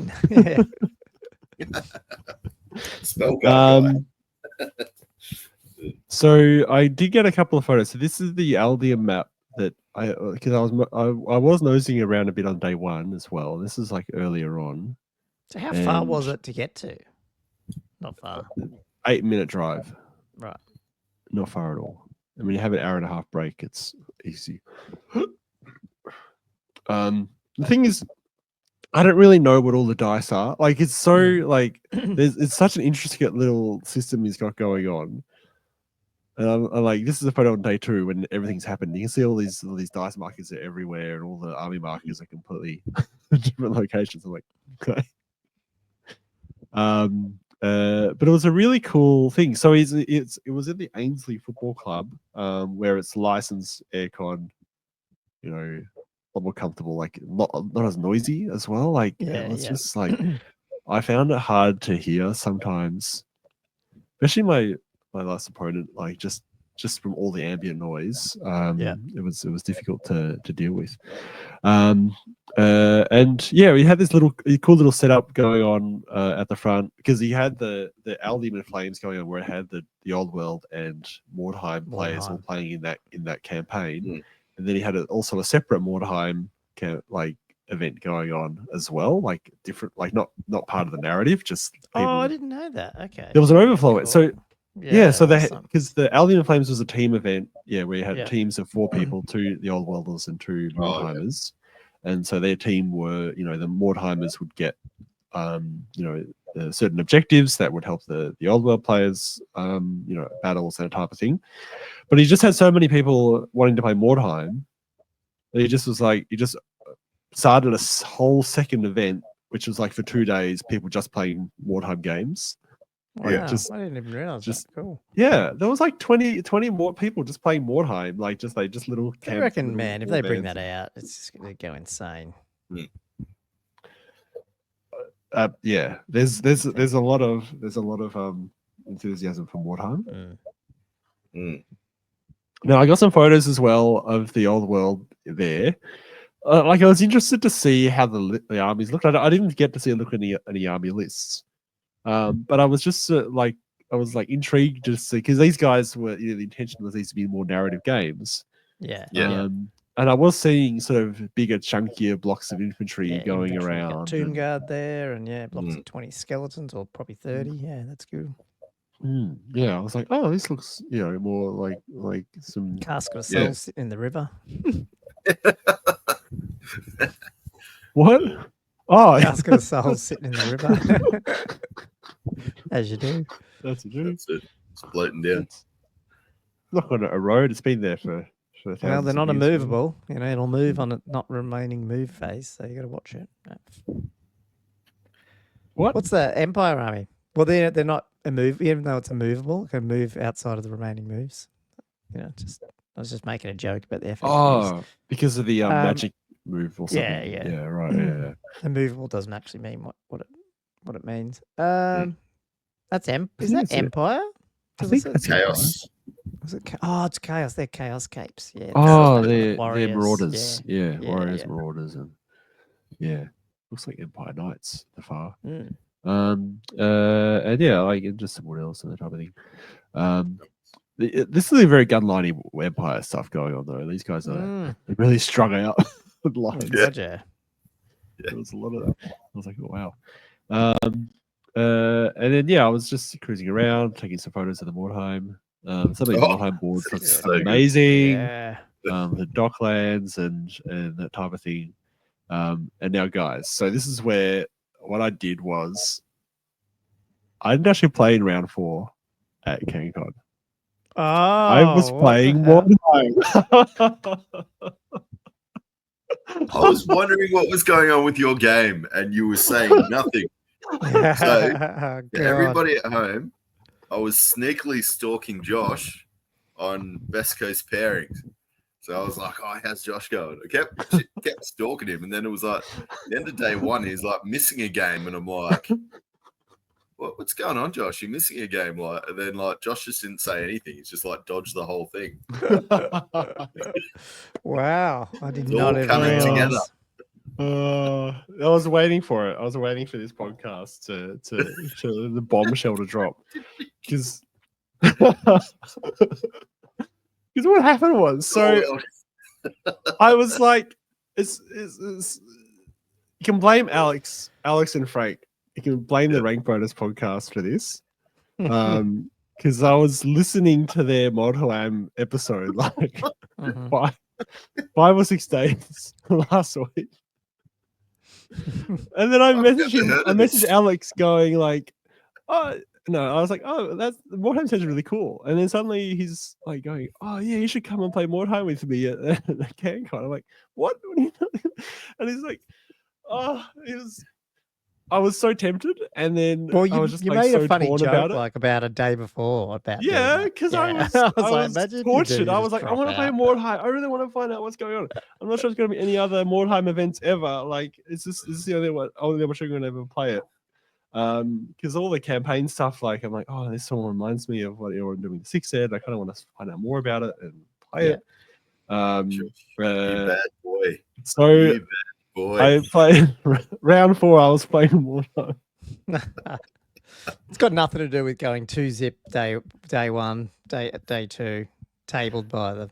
I think you're tabled by the guy who I'm out. Hey, I had already purchased a ticket from Dono, like a full ticket. Yeah. So I'd actually bought tickets to both events. So yeah, no, I was So how did you end up with? You just played Mordheim in those Mordheim events that not part of the campaign thing? No, not part of the campaign. Yeah. So I just made up a little warband and just started playing some games, just for funsies. I found like some old foot knights I painted when I was like 18 years old. That's why there's such gloriously goblin green bases, because I'm like, I got to put a warband together. What can I do? It's like, I got some old Bretonnians, foot knights I'd never used in a battle before. So yeah, I was just taking pot shots with my squires. Had this little knight guy try a diving charge, end up stunning himself, gets taken out of action. I was like, great. It was lots of fun. I actually played a game against Alex, ended up with a big massive melee in the middle where, I had 2 guys left surrounded by dudes that were, trying to kill him. That somehow didn't die. There's a troll slayer in there. His leader comes in with his own Wurstone, tries to kill my knight, misses his attacks, the knight just takes him out of order. I was like, it was hilarious. It was great. It was great, guys. And then I played another listener, like Robert was another guy I met who had some orcs going on, and you had to roll that animosity in Mordheim. Hilariously, he fails animosity. He's got his bow. He had to shoot another orc next to him. Rolls a critical and it ricochets into another orc, and suddenly they're both like stunned or knocked out. This game is so ridiculous.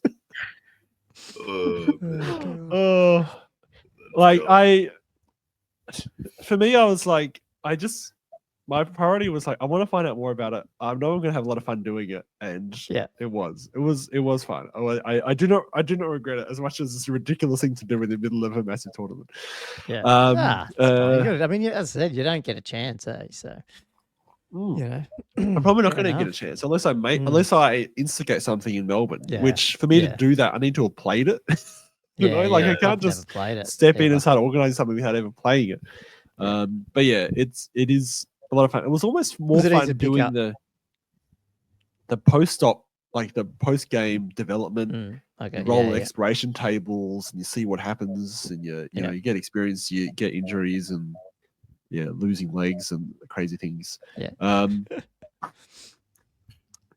But yeah, and it's just hard because so the progression is so much a part of it, and yet you need to be playing in a set sort of like a campaign group to be able to do that progression stuff. You can't just play one game as a pickup game and that's it. No. There's, that's the game itself is, as much as crazy things can happen, it's not a complicated game, and it almost just feels like you're just playing out a story a little bit. And it's just like you're not like looking for flanks and measuring things really accurately and stuff. You're just sort of pushing guys around and having a bit of fun. It's actually the post-game stuff you really enjoy. So yeah, you sort of need to have a setup where the community's doing it. Yeah, so that was my Warhammer experience. So I got like 3 games of Warhammer. And while I was doing the last game, Dono was up the front, like he called in all the Old World players and the Flames of Aldium guys and did this big wrap up. But because I was trying to finish this game, because like they'd mostly packed up the other tables, so they were kind of waiting for us to finish, and I couldn't really, wander over and watch. I didn't get to listen to what happened at the end of Flames of Aldium, or Aldium in Flames. Because he had this, he was talking for ages about what was going on. But yeah, we should really get him on something to give us I'd love to get him on for a wrap up. Yeah, I'd love it. Yeah. Such a nice guy and very accommodating. Yeah, that's awesome. Yeah, so they take what? They take about an hour and a bit, or an hour to play, do they? Or like less than an hour? For the game itself, half an hour to 45, maybe an hour for a game. Okay. And then the post-op stuff, another 10, 15 minutes or so. So yeah, I cracked through 3 games, in a few hours. And yeah, it's very different feeling. Very different feeling. Because there's no rounds. You just like, if someone's free, you go, oh, do you want to play a game? Yeah, play a game. Kind of thing. So yeah. And that's the end of day. Yeah. So that was it. That was 20 zipped on that last one. Yep, we got 20 zipped. That's right. That's what happens. So it looks like I got 220 zips on BCP, which is hilarious. You deserved it, Josh. You deserve that 0. I take it on. I put my what's the word? My gaming experience or my development ahead of my own personal success in the tournament. First 6th edition. Yeah, this. I'm probably sitting there trying to resync my thing to BCP going, why are the win things going up? I love that I was able to keep this secret until now just to see you guys on-air reactions. No idea. Funny. Now, I will do a little shout out, the guys that I was staying with. So Lockie Mulcahy was one of them. And he and Nick actually played in the last game, top 2 of Marvel. And he actually took out the title. Nice. So Nick ended up coming 3rd. So yeah, congrats, Lockie. Lockie's playing a bit Old World a little bit. He was, and he said he would have played Old World if it wasn't 3 days. Yeah, that was actually a deal breaker for him. He was like, "No, just trying to get back. It's so late, and it's too stressful." So enough. he picked an event that was 2 days, and for him that was Marvel, and he took out the title, which is very impressive. Anyway, so game 5, or for some of us, game 4. And I played against an Empire army. Sorry. Bless you. Sorry. Gesundheit. Oh my god. He's dying over there. Don't even get a chance to mute it. Oh my god. I played against Keith, who was running an Empire army. He had a general on a warhorse with an ogre blade, captain with a ruby ring, BSB, a priest, a Sigma, 2 level 2s, 2 engineers, some a small unit of handgunners, 10 crossbows, archers, another unit. So 2 units of knights, 1 of 8, 1 of 10, 2 great cannons, 2 units of outriders, unit of 15 great swords, and a steam tank. That could have been a Hellblaster.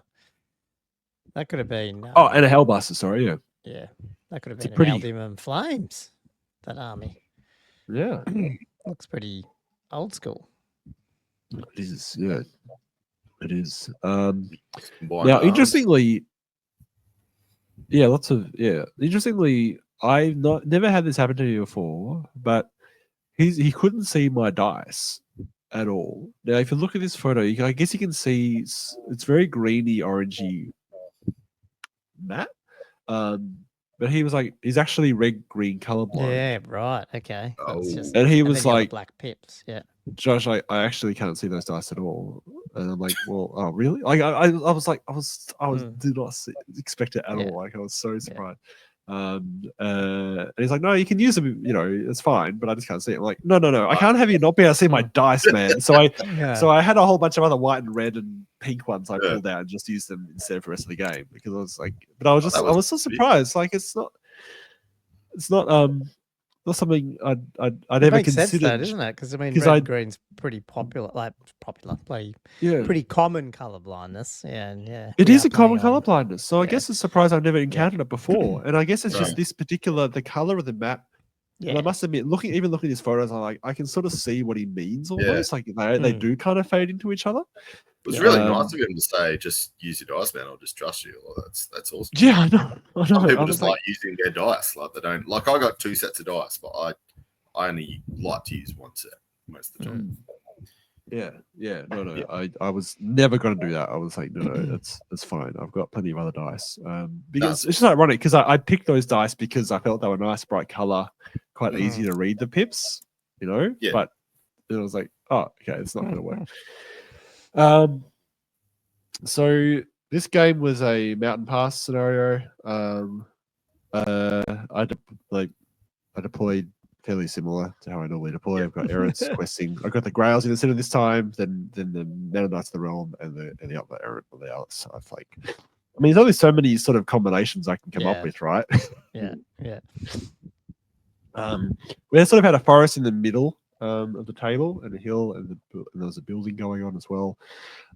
He deployed both his outriders out on the flanks. He had the smaller block of knights across from my errants on my left flank. Then he had the handgunners and the hellblaster up on the hill, the great swords in front of them. He had the steam tank sort of poking around the building. He deployed fairly cautiously, so a lot of his stuff was right back. And behind the steam tank, he had his main block of knights with the level 2, the Lord in there. I think his BSB was on foot in the great swords. Great swords or something. Yeah. And then he had was it the handgunners? Oh yeah, the crossbows were on the hill. So the handgunners were in the forest. You had the archers behind them blocking the forest again for the Green Knight. Like he actually, because I was explaining to him, like, you can't do it if he's in the niche. I was like, oh, okay, so if I fill up his forest, he can't go there. I'm like, yep. So yeah, so he's blocked that one off. Then 2 cannons. So he's vanguarded up the outriders, had some pot shots. There was a fair bit of shooting power in this list. So his first turn, he ended up taking out quite a few knights. So the back rank of that errant across from the outriders gets shot off. I lost a questing knight here or there.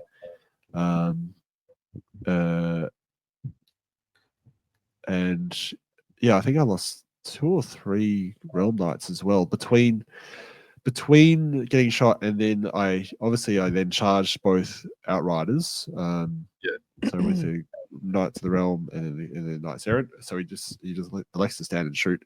I feel like he could have fled.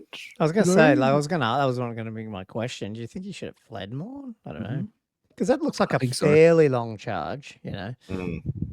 Yeah, it would have been. From memory, I think it was a 15-inch charge.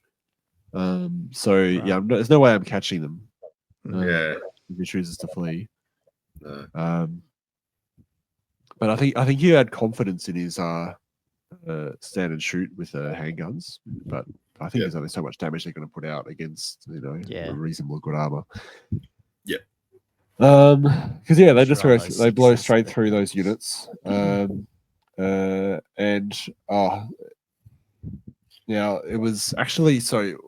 was actually quite bad luck, really. I think on my left flank where the errants should charge the outriders, actually one guy was still alive. Oh, he actually I was wondering, broke. are they knights there? What's up the top? Yeah, there's knights there. So the one guy broke, and he fled through that unit, triggering a panic check. And we looked it up. I'm like, isn't it unit strength 5 or more? And it's like, and it turns out it's only that's for if they break, and then if it's unit strength 5 or but more. if you friendlies go through, you take a if you flee through, it's of any size. So that one dude ran through, triggered a panic check, they fail, and then he rolls like a 13 or something, and then the entire unit of 8 knights just runs off the board. And at that point, I was like, oh yeah, Empire are really prone to taking leadership checks, like psychology panic checks all the time at not great leadership. And this was a recurrent theme through the game. Like there's so many factions out there that don't suffer this problem, and it's yet another layer of when you take a fairly classic style, I mean, now they do have like things like that rally cry or whatever, and whatever that other thing, like they don't even take panic if they got the captains in them or something. I can't remember which one it is, but obviously the knight wouldn't have had that then. Yeah, there's certain characters for the Empire that do help there, but I think, and I remember he did use rallying cry at some point, and he was using, like, he had a BSB, not far off, so he did use that as well. So he had some terrible rolls. Like he did re-roll that panic check. 13 to flee. Geez, Swift Stride, obviously. Fleeing. I think he will. Yeah. That's random. I don't know why you use Swift Stride. Anyway. Yeah, that's it. Yeah, it's the captains that hold the line, so they automatically pass any panic tests. But obviously you need to put them in there. But they're 45 points, so you start thinking, well, maybe they're worth putting in all over the place. Yeah, it's a lot of points. Yeah, I can't remember how far it was, but they're not that far away from the edge of the board. No, it doesn't look. As you can see. Far. Sorry, you just had 13. It was like, did he use his Swift? I'm not sure if it was or not anymore. But it was. He only needed to roll like an 8. Looking at that, like it was. Yeah. Right. Looking how far that is. Yeah. All right. So what happened there? That whole right flank's gone. Yeah, the whole it's just except for crossbows. They're not going to stand up charge. Yeah, and it just like it just snowballs, So like the Lord and the Grouse go into the steam tank. The does like 6 wounds. And the following turn, they do another 4 wounds. They overrun into the night bus. The other errant, they hit the crossbows on the hill, and then we're getting lots of panic checks. The errant hit the great swords with the Green Knight who popped in my forest, and the great swords broke. Multiple things caused panic, and then it's like oh my god, so many panic checks everywhere. Same with the other side, because over here the Man of Knights of the Realm, they charge the handgunners. He likes to flee. Then they fail to rally and they go off the board. And it's like, oh my god, like he's just. What turn do you reckon this was? It was just like this is like turn 3 or something, And I think that might have been the final. Yeah, you probably would have sat back and gone, I could have played all my 5 games on day 1. The way you were up the speed you were playing at.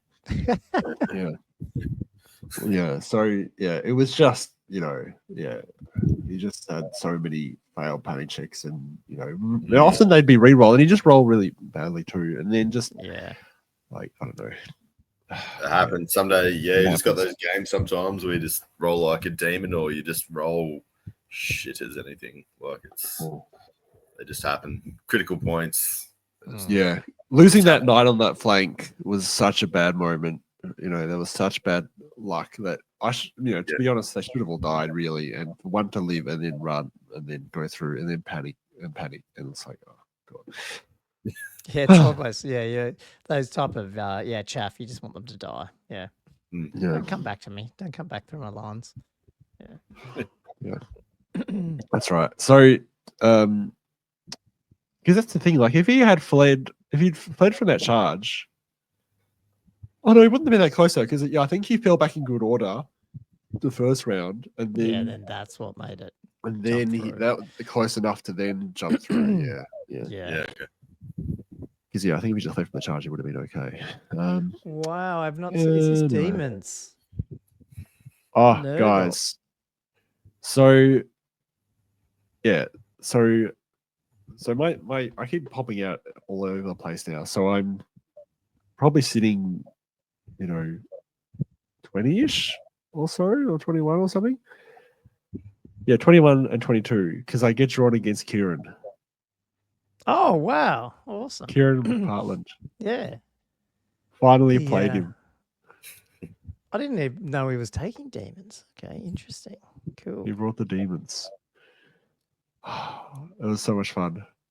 It was so much fun. Because I did see he was right up there, but yeah, he's fun. He's awesome.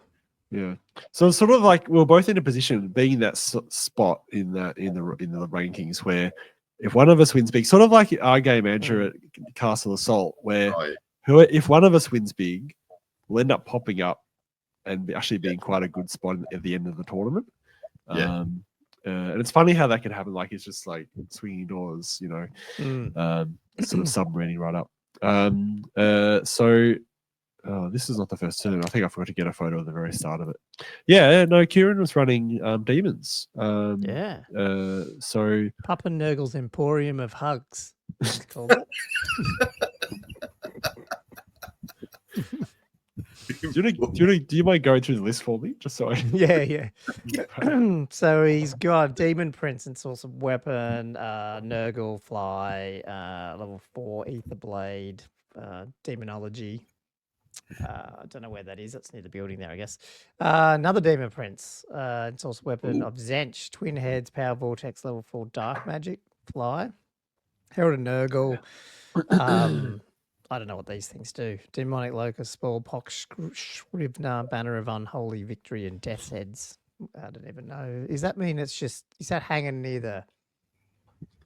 He's in the... Is that the one that's near the big guy too? You know how they got a bigger palanquin thing? Is that thing or not? Or is it in the so he's actually got one of the Demon Princes in that unit and the Herald in that massive unit. That's what that one is. That's general then probably in there. Okay.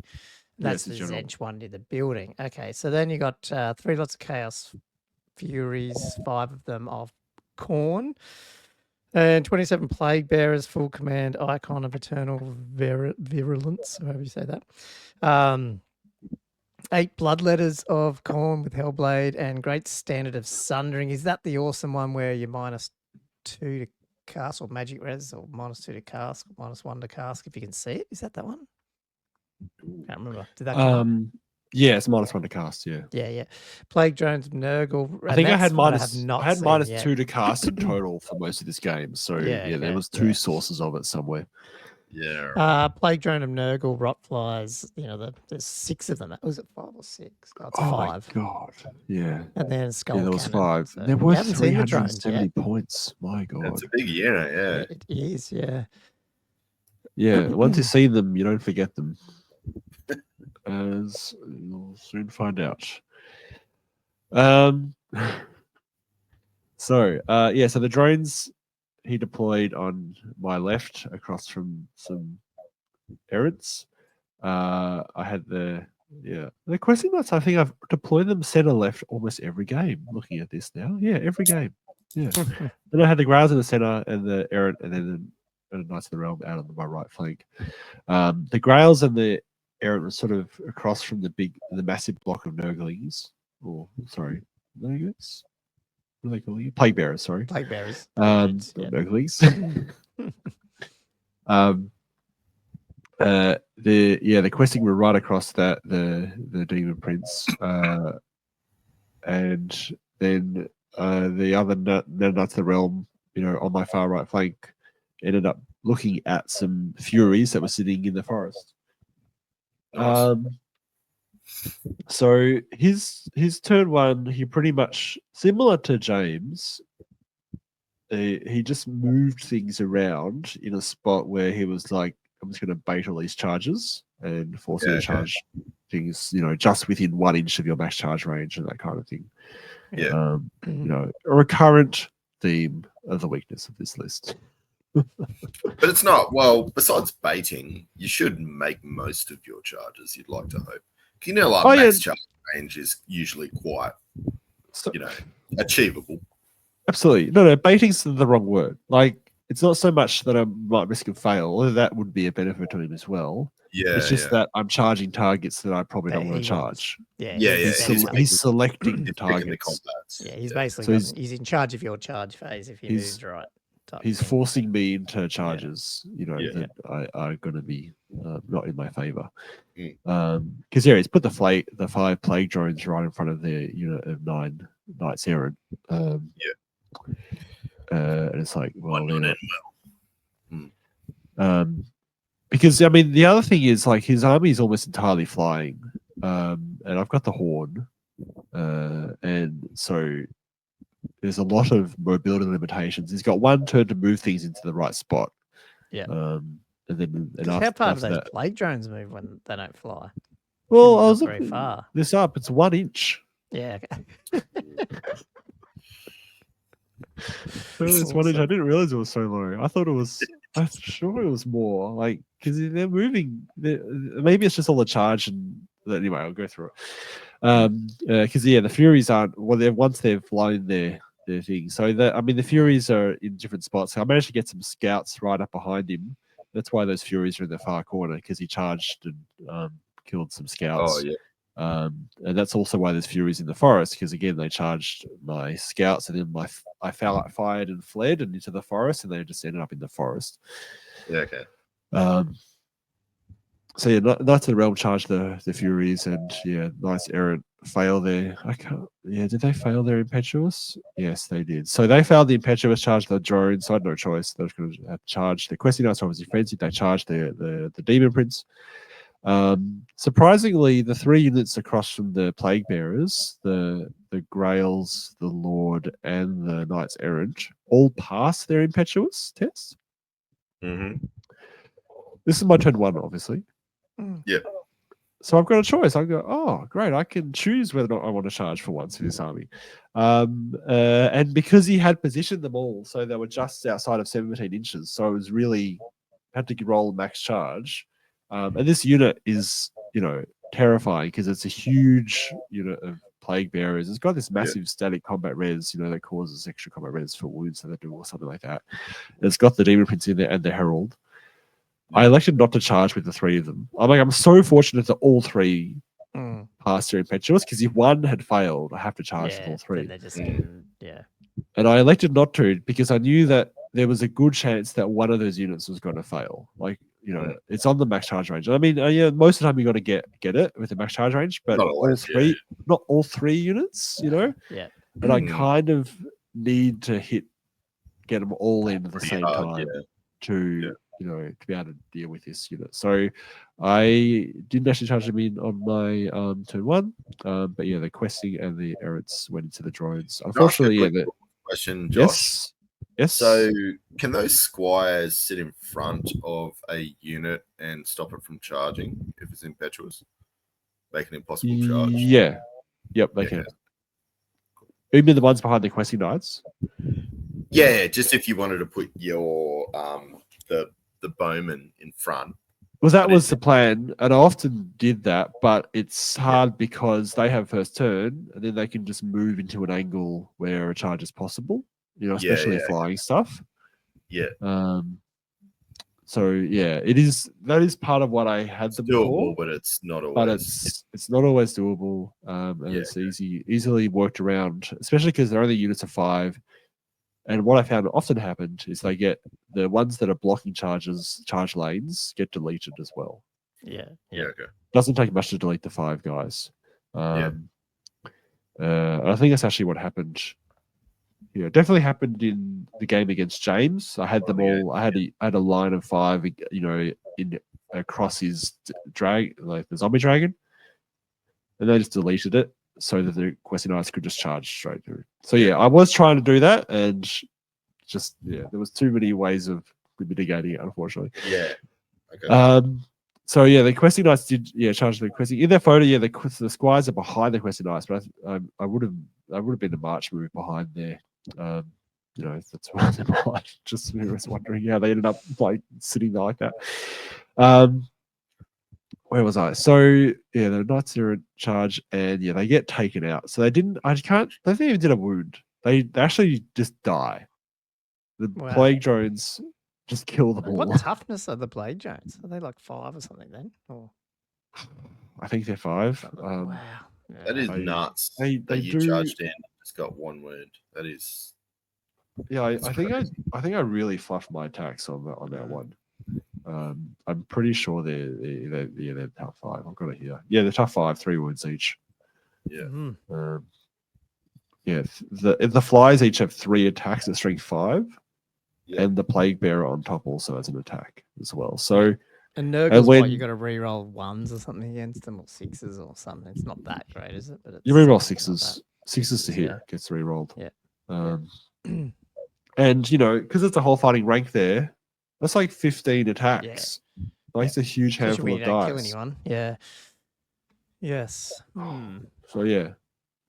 So you take the attack. So he can attack back with what? How many models can he be in full contact with? I don't know how the lance works for combat back. So just so you know, everyone, so the lance means that that everyone's in fighting rank. Oh, whole it's a weird FAQ. It works both ways, which screws the lance really badly. Yeah. Okay. Especially when you're fighting monstrous stuff. Linehammer. If you're fighting anything with multiple attacks, like monstrous stuff, it really hurts. Really hurts in this situation. But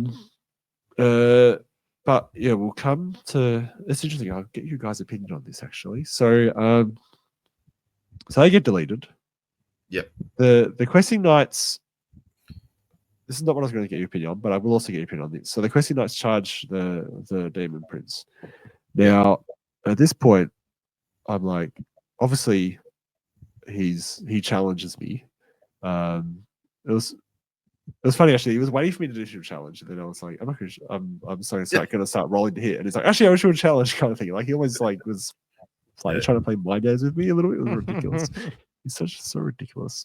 But yeah, so he's doing a challenge. He sort of doesn't really get many wounds through. I can't remember if he actually. I think the champion might have survived. I can't remember. So yeah, I got the best being the champ. I take it with the champ. I actually considered refusing the challenge. I've never refused a challenge before. And what happens there if you do that? Is it just them that lose the blessing? Yeah. Yeah, not the whole army or anything. Not the whole army. It's just them. And I'm realizing now that that's got to be the play, right? Yeah. Like that's what I have to do.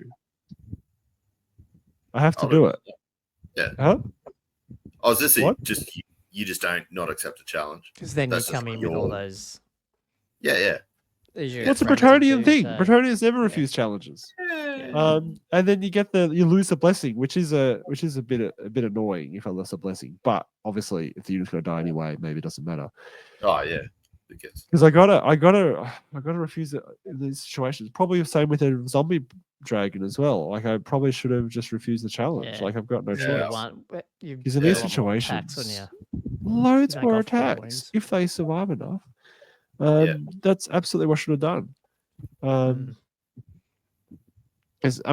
I would argue it's very I made this point previously. It's very unthematic for a single character to be able to push out a challenge when it's getting charged by some monster unit, and then just be like, not monster literally, but like a monstrous, like powerful unit, and then just like, no, sorry, I'm going to be challenged now. It's yet another reason why these characters are, really hard to kill. Because that comes with a problem for me, because not only do I lose the blessing, but he would send probably the BSB to the back, so I would lose the errantry banner. So the strength drops by 1.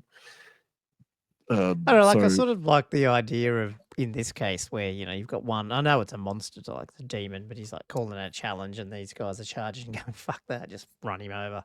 It's like, it's like, why would I do that? Like, I think exactly. Yeah. So the thing is, so if I refuse a challenge, he's still striking first because I'm going with great weapons, and maybe this is the problem with questing knights specifically, because he's going first. I've got a 4-up save. It's probably going to 6s. He only needs, it's got, and I no longer have a blessing either. So I suddenly only have probably a 6-up, and that's it, rather than a 6-up, 5-up. So I could easily lose Yeah. I could easily 4. lose like And then you only 4 got questing 3 knights. attacks, 6 attacks coming back. Yeah. Yeah. And then suddenly I'm doing way less damage anyway. Like, so that's also the problem with the blessing going.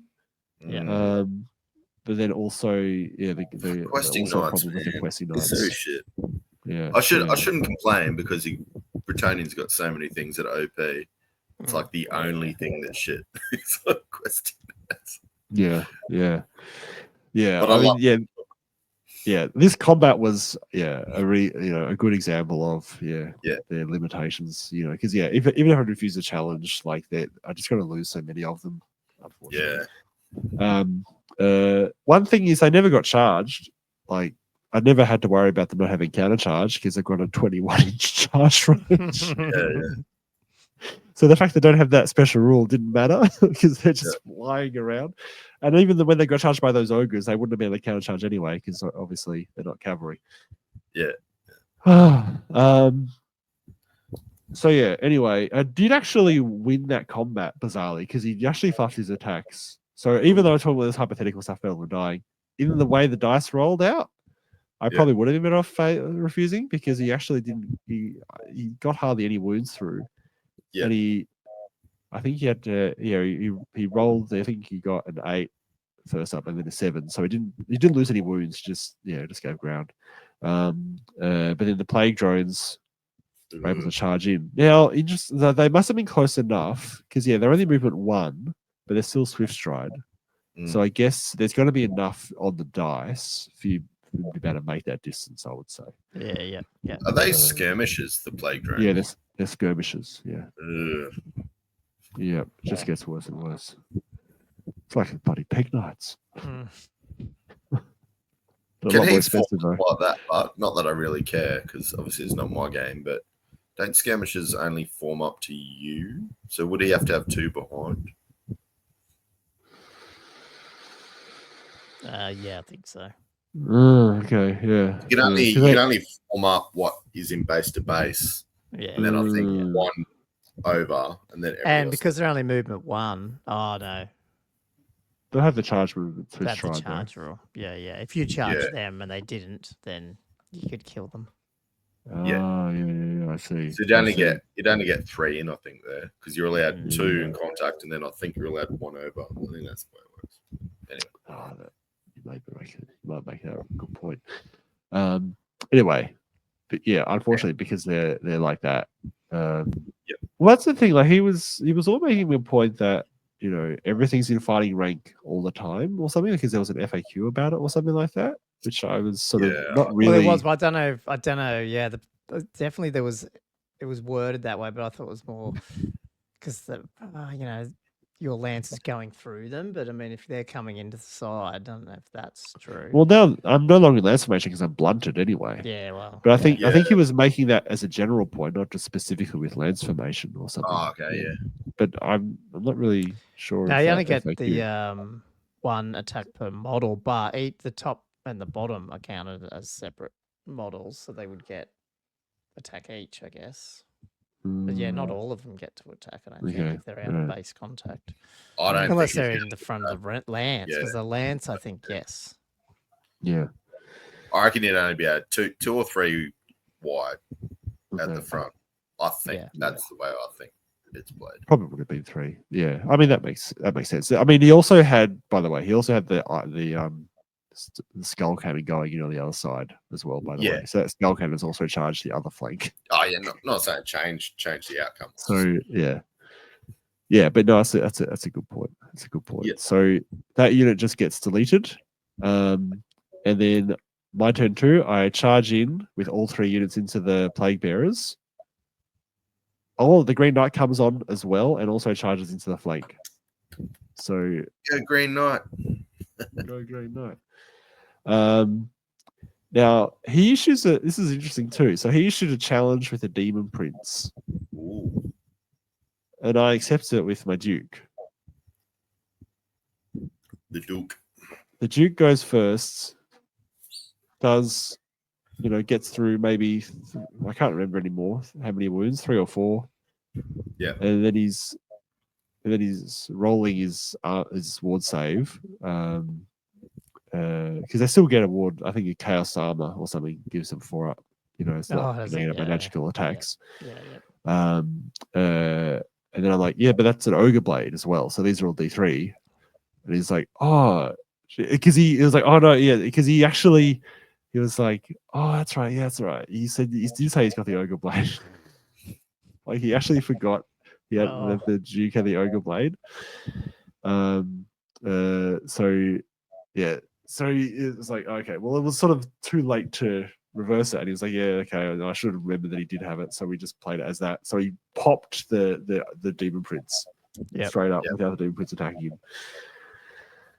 It's just one of those moments where it's like, what do you do? Almost like, do you go back? Do you reverse all those things? Like, we just rolled it out, and it's like, yeah, as long as you show around lists and stuff, I was clear. Like, I was like, yeah, he's got the Ogre Blade. Like, this has got this, thing got that. It wasn't my job to remind him he's got the Ogre Blade throughout the game, is it? Right.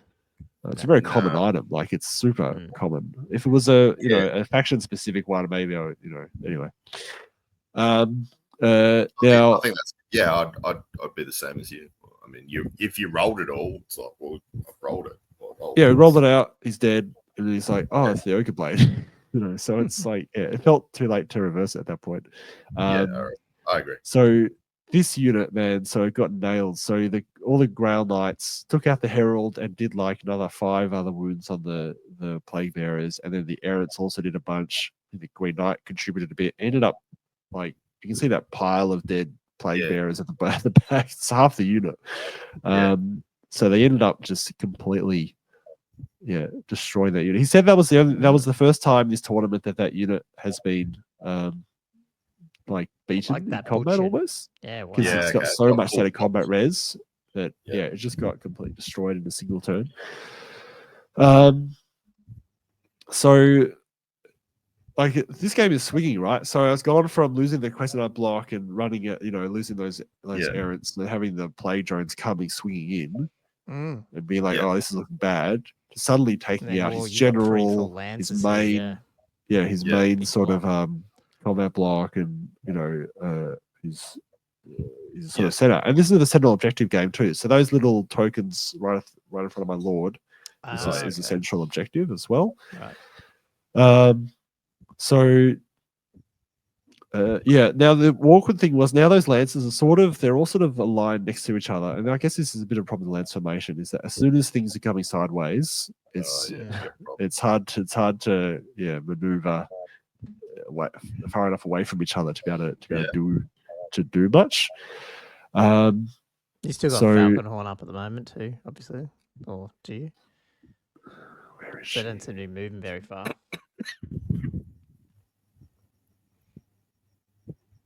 So unfortunately, I was trying to get off these bloody short range mirages and columns of crystal that she wasn't getting off anyway, because it was -2 to cast, and he had all these level 4s.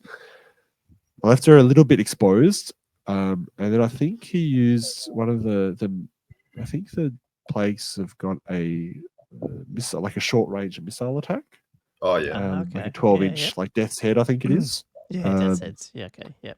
I think it was either that or I used the Skull Cannon to pop. No, was it the Skull Cannon? I think it was Death Head. So she does die this turn. So they still couldn't fly. I think where they are now would have been an overrun move, because 2d6. So they didn't charge; they just shot basically. Yeah. So then they shot. So they're still sitting in the forest. Or did they charge? Where are they? Because they moved over a bit, haven't they? Yeah, I don't know. Yeah, who knows? Yeah, I can't remember if they charged or not. Say. I think they shot, but then he just moved them around because he's moved over there.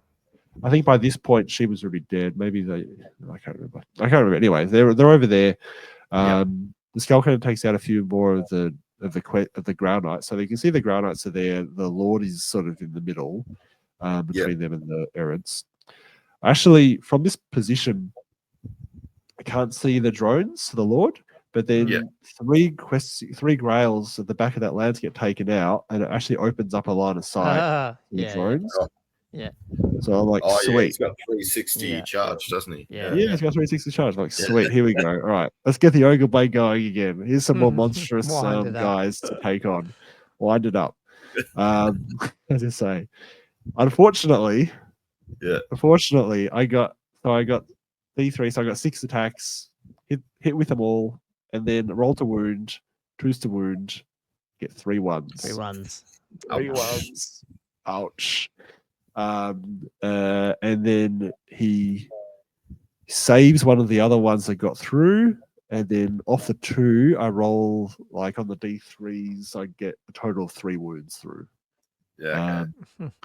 Now, so I kill 1 base, and this is probably where I was going to ask you actually, your opinion about this. So like, I mean, but to some extent, I was getting really tired. It was 38 degrees. It was the aircon wasn't working.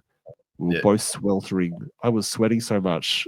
I wouldn't take my shirt off because I was so hot and uncomfortable, and it was an awful environment to be playing Warhammer in. Yeah. So he actually rolled all the attacks to attack the Lord. Yeah. Again. Yeah. Can't there. Yeah. Yeah. So well, I'm missing something because these skirmishes, he's got to just form up. He can have 2 there because you have to maximize. Yeah. Because he was like, yeah, they're all in fighting rank kind of thing. It was an FAQ. I'm like, I was like, oh, okay, all right, whatever. So here's the FAQ for the thingy. When a unit in lance formation is engaged he's not less. in This combat. is a dude by himself. That's what I mean. This is the only one I can think of. For the lance counts as being in base contact. Yeah, for sure. And it just says when it charges deep. So, but I don't know about. For the lance formation, it's very clear and definitely. Yeah. But this single guy is in the lance formation. It's just a dude by himself. So the 2 things that I don't think, if you're not in base contact, you're supporting attacks just 1 attack per model, not all your attacks. So like ogres don't get all 3; they only get 1 if they're outside of touching. But if you're skirmish, you also don't do that. You got to like form up. Yeah, you got to form up behind. Oh yeah, because I think he actually countercharged as well, but yeah, I guess he would just form up behind, wouldn't he? Yeah. Yeah. Because I'd have to read skirmish. He's either going to get 2 or 3 in. Maybe there's another one, but I don't think so. I'm sure he'll be listening, and I'm sure he'll comment and give his opinion. Look, that's how I played it. I really enjoyed this game anyway. So yeah, the Lord gets taken out by the drones. And at this point, the writing is starting to get on the wall. So I do charge the Green Knight and the other Knight Thorell into these little blood letters. Yeah. And it takes like 2 or 3 rounds of combat, and eventually they take him out. Sort of the Green Knight kept fluffing his attacks, which is really annoying. We kept playing. I charged the errant into the skull cannon. Ended up not doing a wound. Maybe did 1 wound, and then they ended up losing a whole bunch of their guys. They ended up fleeing. Almost, he ended up pursuing, and he almost hit the forest with the skull cannon, which would have been funny to see, but just short. I was like, damn it. So I charged the other knights into the skull cannon. Same thing happens, and then pretty much call it as a tabling. So I think it was a 19-1 or something in the end in his favor. But so it was one of those games where it had totally swingy moments. It was really quite swingy. Yeah, there was really some opportunities where it could have all gone my way. There were some elements where things went my way that I was fortunate with, especially that massive block being deleted. I feel like I probably did have the advantage in the game to some extent. Just the Horn itself. Just because so much of his army is flying, should have given me pretty significant advantage. I mean, it's always got that first turn to get everything in position, and then my impetuousness probably negates that advantage to some extent, because then I can't, then I lose all that control that I should have with the Horde. But it was really quite a fun game. Kieran actually was like, at the end of the game, he was like, "Oh, Josh, can I have your army list?" And he's like, "Sure." And like, he's like, "Do you mind signing it?" I'm like, okay, all right. I sign my army list. Like a super deal. Maybe he's trying to get through all the fanatics and just so that he's destroyed them all. Is that what he's doing? He's going to hang it on the wall. Oh yeah, Yes, like taking heads, Scalps. headhunts, Yeah. scalps. Yeah. Scalps. Hanging them off his car like a horse or something. Yeah.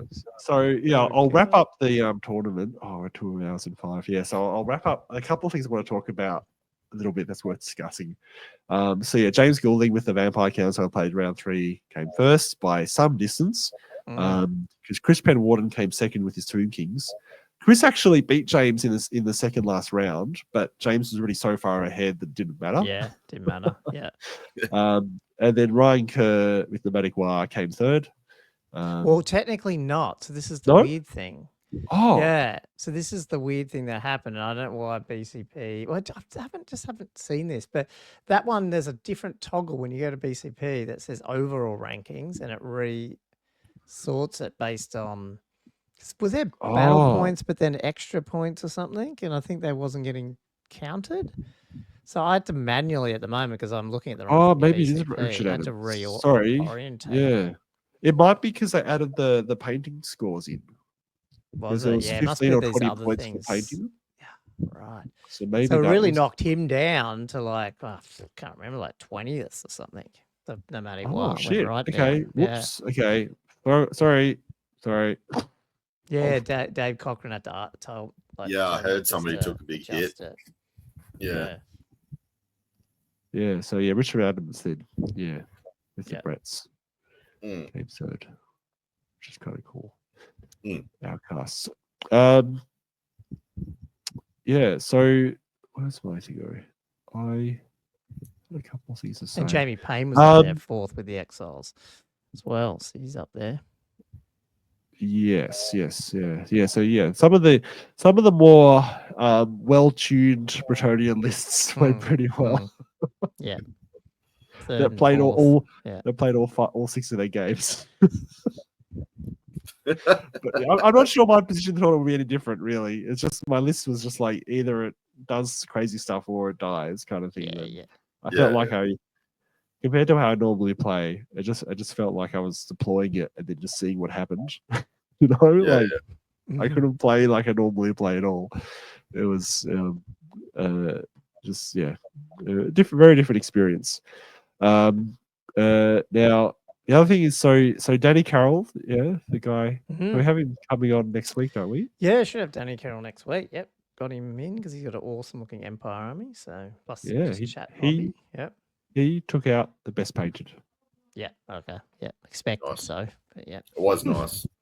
Yeah. Very nice. Yeah. The Sistine Chapel freehand on those steam tanks. Man. Yeah, it's good. Totally beyond. Like I've done a lot of stuff on my nights, but that freehand is another next level. I would say. Yeah. I would say there's a couple of things I also want to talk to you about. So, like, just in terms of the competitive nature of the whole tournament, and just how some games are played, because I think it's important to discuss that a little bit too. Because I heard from some people that the really top tables, it was sort of sweaty and quite intense. Sweaty is in just intense or hot as well. Sweaty. Oh, I think both. I'm pretty sure both. I know there were some games where I think people just declared for draws without really playing it out. Yeah. Which I really hate to hear. You know, I really hate it because this is like coming to these tournaments to play Warhammer. Yeah. Not to not play, just to shake hands and not play it.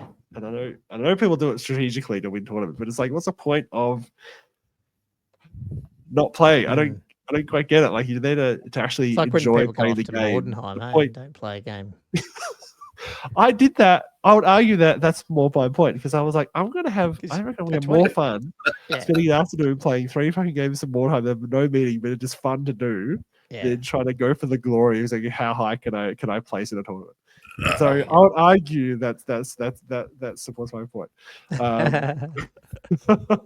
heard of so you're saying that there was a bit of people just to shake a hand 10-10 just to I've heard of ETC and stuff. I know there was at least one and maybe 2 games that did that, and I'm just like, oh, come on, guys. And it's like, I was trying to think about this a bit. So I was reminded, Andrew. I mean, this is obviously very different to what so at the 6-Ed tournament last year, when you refused to engage with the dwarf army, I feel like that's a very different situation because you're actually playing the game. There was an objective to get. Skipping through. You were ahead of the. You were winning. Playing for the. And you were like, why do I engage with you? I'm going to win this game with the objective. That's for me. That's different to. I'm just going to go for a draw and not play. I was just trying to think of what's the difference because you didn't engage there, but that's because you were winning. I think that's entirely reasonable. It's completely different. I think I see what you mean. Like playing for the draw, because as soon as someone's winning, the only way you can agree not to is if someone's decided that they're going to totally lose. So then that just speeds the thing up, which is fine. But when you're just doing draws, it can screw people around who are either under and stuff, can't it? Yeah. Well, in my game, my opponent was sort of like castling up, thinking he wasn't going to win the objective anyway. So it's like, I'll just castle up, and if you want to win 20-0, you got to come at me, sort of thing. So I mean, I think that's fair as well. Like it was like, I'm happy to lose, but I'm not going to lose 20-0, sort of thing. Yeah. Ross, to shake hands and actually not play a game, I'm not for either. I think that's a bit. But that's just me. I mean, some of it would be strategic, it's like you got to come up against this really gun-bloody army that you're worried you're going to get cleaned up with, and you just sort of like just don't want to lose the game, kind of thing. You just be based on matchup, but I don't like it. I really don't like it. Yeah. I haven't really been in that situation, so I don't know. But I guess if both sides are agreeing with it, I'd hate that if someone felt like they were bullied into it in a way. Do you know what I mean? Like not bullied, but because I could imagine if you weren't that competitive and the other one was, and they were experienced, they could like almost talk you into it. Yeah. By saying, we do this and I'll do this. So really, like there's probably a 10-10, blah, blah, blah. And I think that would be a bit. I guess so. I mean, I feel like it's happening more at the upper end, the point of the tournament, where there's usually going to be two experienced players. I feel like the less experienced players aren't going to be in a situation so much, that's right. really. But it's still, I still feel like it shouldn't just be allowed. I still think I think it's really disappointing. Like just in general, I don't think it should be encouraged or allowed because I agree. And you just even at the ETC and stuff, like I've heard people that just shake hands and say 10-10. I'm like, well, to me, then it just becomes what are you doing here, doesn't it? Yeah. Why don't you just like look at lists, compare lists? That one's green, that one's red. That's draw. Done. Don't even play. Don't even pack your models. Yeah. Don't even bring models. Just bring some. Yeah, so I mean, just like bring the list, do the matchups, then do it. Like it's not really. Just do it from home. Just post the list in. See what the result is. That'll be interesting to see what people think. Yeah. Yeah, I wanted to bring it up because I think it's important to discuss. I just had some thoughts about the list. I think I needed more chaff drops. I didn't have anything, but I had 5 deployments, and then I had all the scouting squires. So I feel like maybe if I'm going to run this list again, I need to have more squires or something that's just going to give me some more deployments to give me opportunity to at least deploy against the right stuff. Because by the time all my knights were down, it was always before they were putting their characters down. So I really wasn't getting opportunity to out deploy anything. I found the list when they went into the right target, it went really well. Well. Like the lack of counter charge on the areas and the questing wasn't a bad thing. The extra charge range was massively helpful to make sure I got the charge.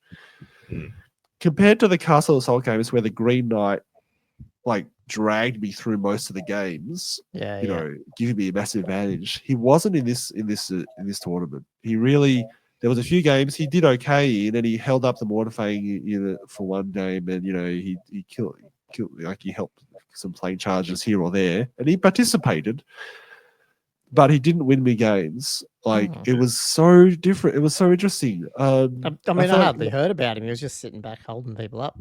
When he got him on the board, he wasn't doing a lot. He wasn't doing a lot. When he got on the board, like it's probably the most important thing sometimes was scaring people enough to just throw chaff into forests, and that sometimes true. The most thing he was contributing, which is a bit weird. The Duke did really well. The Ogre Blade was massive, but again, by himself Like he did okay, but he almost does need a bit of support. I actually liked him on a horse. Like no one runs him on a horse anymore, but it actually worked better than you think because he was protected. No one could shoot at him for the first couple of turns, so it didn't matter if he's a little bit squishier. Yeah. And he's still 360. And Seren's Locket actually saved him a couple of times against Ogre Blades and that type of thing. And the fact he only has a 3-up save, doesn't matter so much because he's not getting shot at really because no one can target him until he's in combat. So if you're picking the right target, it's okay. I like that. He's got a 3-up save. He's got an Ogre Blade. Can he not take barding or he can't? Oh, he must have barding, but shouldn't he have a 2-up?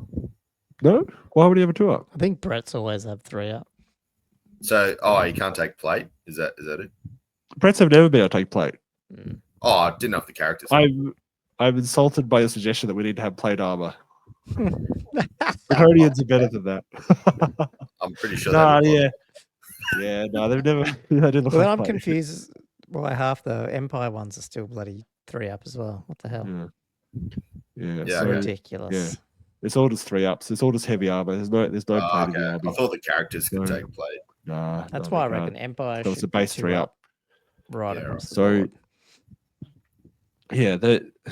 So I can't really run anything. If I'm running the Ogre Blade, that limits my ability to take defensive items. And Seren's Locket giving me immunity to multiple wounds X is probably one of the better ones, really, in that situation. Because you've only got 3 wounds or whatever he's got. Because you can take the Gromwell Hell, which gives a +1 to armor save and a reroll ones, but I think it's 40 points or 45 points. I can't quite remember. And you usually see that on the other one, do you? Or can you fit it in actually? I think you can. Maybe you can. I think you do. Because is your Ogre Blade 60? 65. 65. You have to take so if it's 65, then you can't fit the Gromwell. No, it's Gromwell on Frontier Axe. That's what Yeah, that's what it is. Yeah, in which case you got to be exiles to be able to do that. Yes, that's right. Sorry. Yeah, which I haven't been able to run. I don't think I'd ever take Pegasus Knights in this list, on the errantry list, because they'd be impetuous and you'd have no control over them. So I think they're completely incompatible with a errantry war list. I'd be interested to run this in 2,000 points without the Green Knight, and otherwise a very similar loadout, because the Green Knight's 275 points. You could almost fit it. You could fit most of this list in there, and maybe change some of the squires into a non-squatting. Okay. And some of the units drop down a little bit because they're all 8s mostly, were they? So the mostly 9. So all I need to do is drop the 3 core knights from 9 to 8, and then delete one of the squire units and make one of the other ones non-scouting, and then it's 2,000 points when I drop the Green Knight.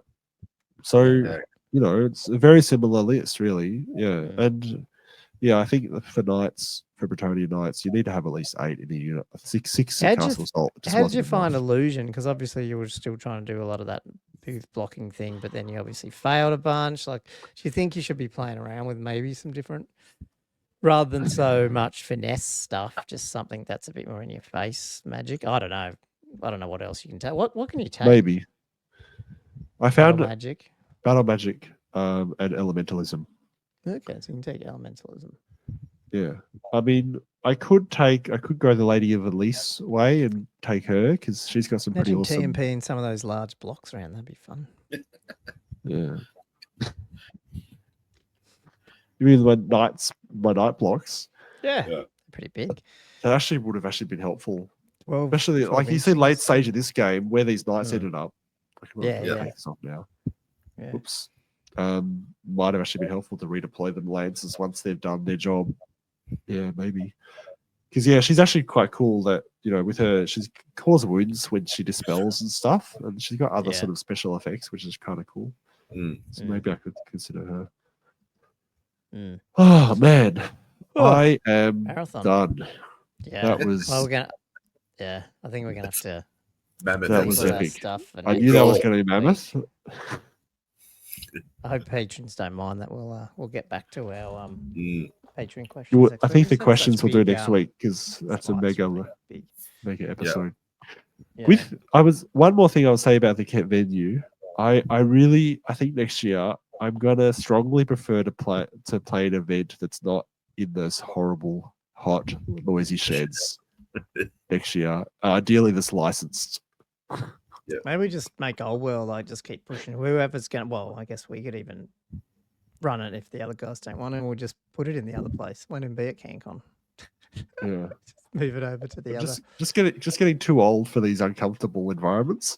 Well, it's, I mean, the place at Blacktown that route was just, and even I love Legions from its, I guess what it stands for and what you do and how fun it is, but like it was nice to be in a modern, nice room, like lots of room, aircon, really good aircon, walk across, nice toilets, bar, like the food, like it was all there. And so it's nice being in a modern venue. Yeah. Not some shed out the back or something. Yeah. I agree. Yeah. Yeah. Absolutely. We'll see how it goes. Oh, well, we had other stuff, but I just don't think this week maybe we'll catch up on a call, Andrew or something. Maybe we can do news and stuff this week. And we got made to order Empire. Australia does have a few little Empire plastics coming out for order on Friday, but not the Wave 1, so you still can't buy the journal. It's kind of crazy. I'd say before we head off, Bart, like congratulations, Josh. You did quite well considering. Yeah. And that is, man, I couldn't do that. Like, hats off to everybody doing a 3-day tournament. That is a marathon event. Marathon. Yeah, it was. I think it's a bit too much for me. I don't know if I'd do it. I don't know. Probably later, but not now. Not in January. It's too busy. It's just too big. Yeah. Well done. But definitely want to get to CanCon next year, hopefully, because I shouldn't have to be hanging around now. Oh, but like, it was my daughter's 18th, so hopefully it works out next year. It was a lot of fun. It's a special weekend. You're playing games all day, and then I'm playing board games at night. You go to bed at like midnight, and then gotta get up like 6:37, get ready for the next day. Like it's just there's a lot going on. Yeah, it was a lot of fun. No, I enjoyed it's a special weekend. Just hanging out in the hotel there for a bit and stuff. That was great. That was great last year. Yeah. So, planning our podcast empire 12 months ago. That's right. Anyway, let us close this one out. Anyone else want to say anything quickly before we go, or we're all done? No, I tried to see Nananuam said he was playing in Flames of Aldium, and I was cruising around there, but I didn't know what he looked like. So I was like, I was hoping he'd say hello, but It's funny when you said that comment on our Patreon thing. I thought you were talking about Dono. I'm like, we've had him on. What do you mean you don't know what he looks like? Then I realized you were talking to Nananuam. Yeah, got confused. Yeah, anyway, guys, we will wrap this one up. Thanks for listening to another mammoth Old World Fanatics. I guess we haven't played tournaments for so long. We wanted to get it all out, so hopefully you enjoyed that. Some of those questions that popped up during the Josh's games. Hit us up with comments on YouTube. Leave us a 5-star review, like, subscribe, all that sort of YouTube algorithm stuff. And once again, if you did want to join the Patreon, over on patreon.com/oldworldfanatics. But until next time, thanks for listening to another episode of Old World Fanatics. And Josh, Andrew, I'll see you next week. Yeah. Cheers. Bye.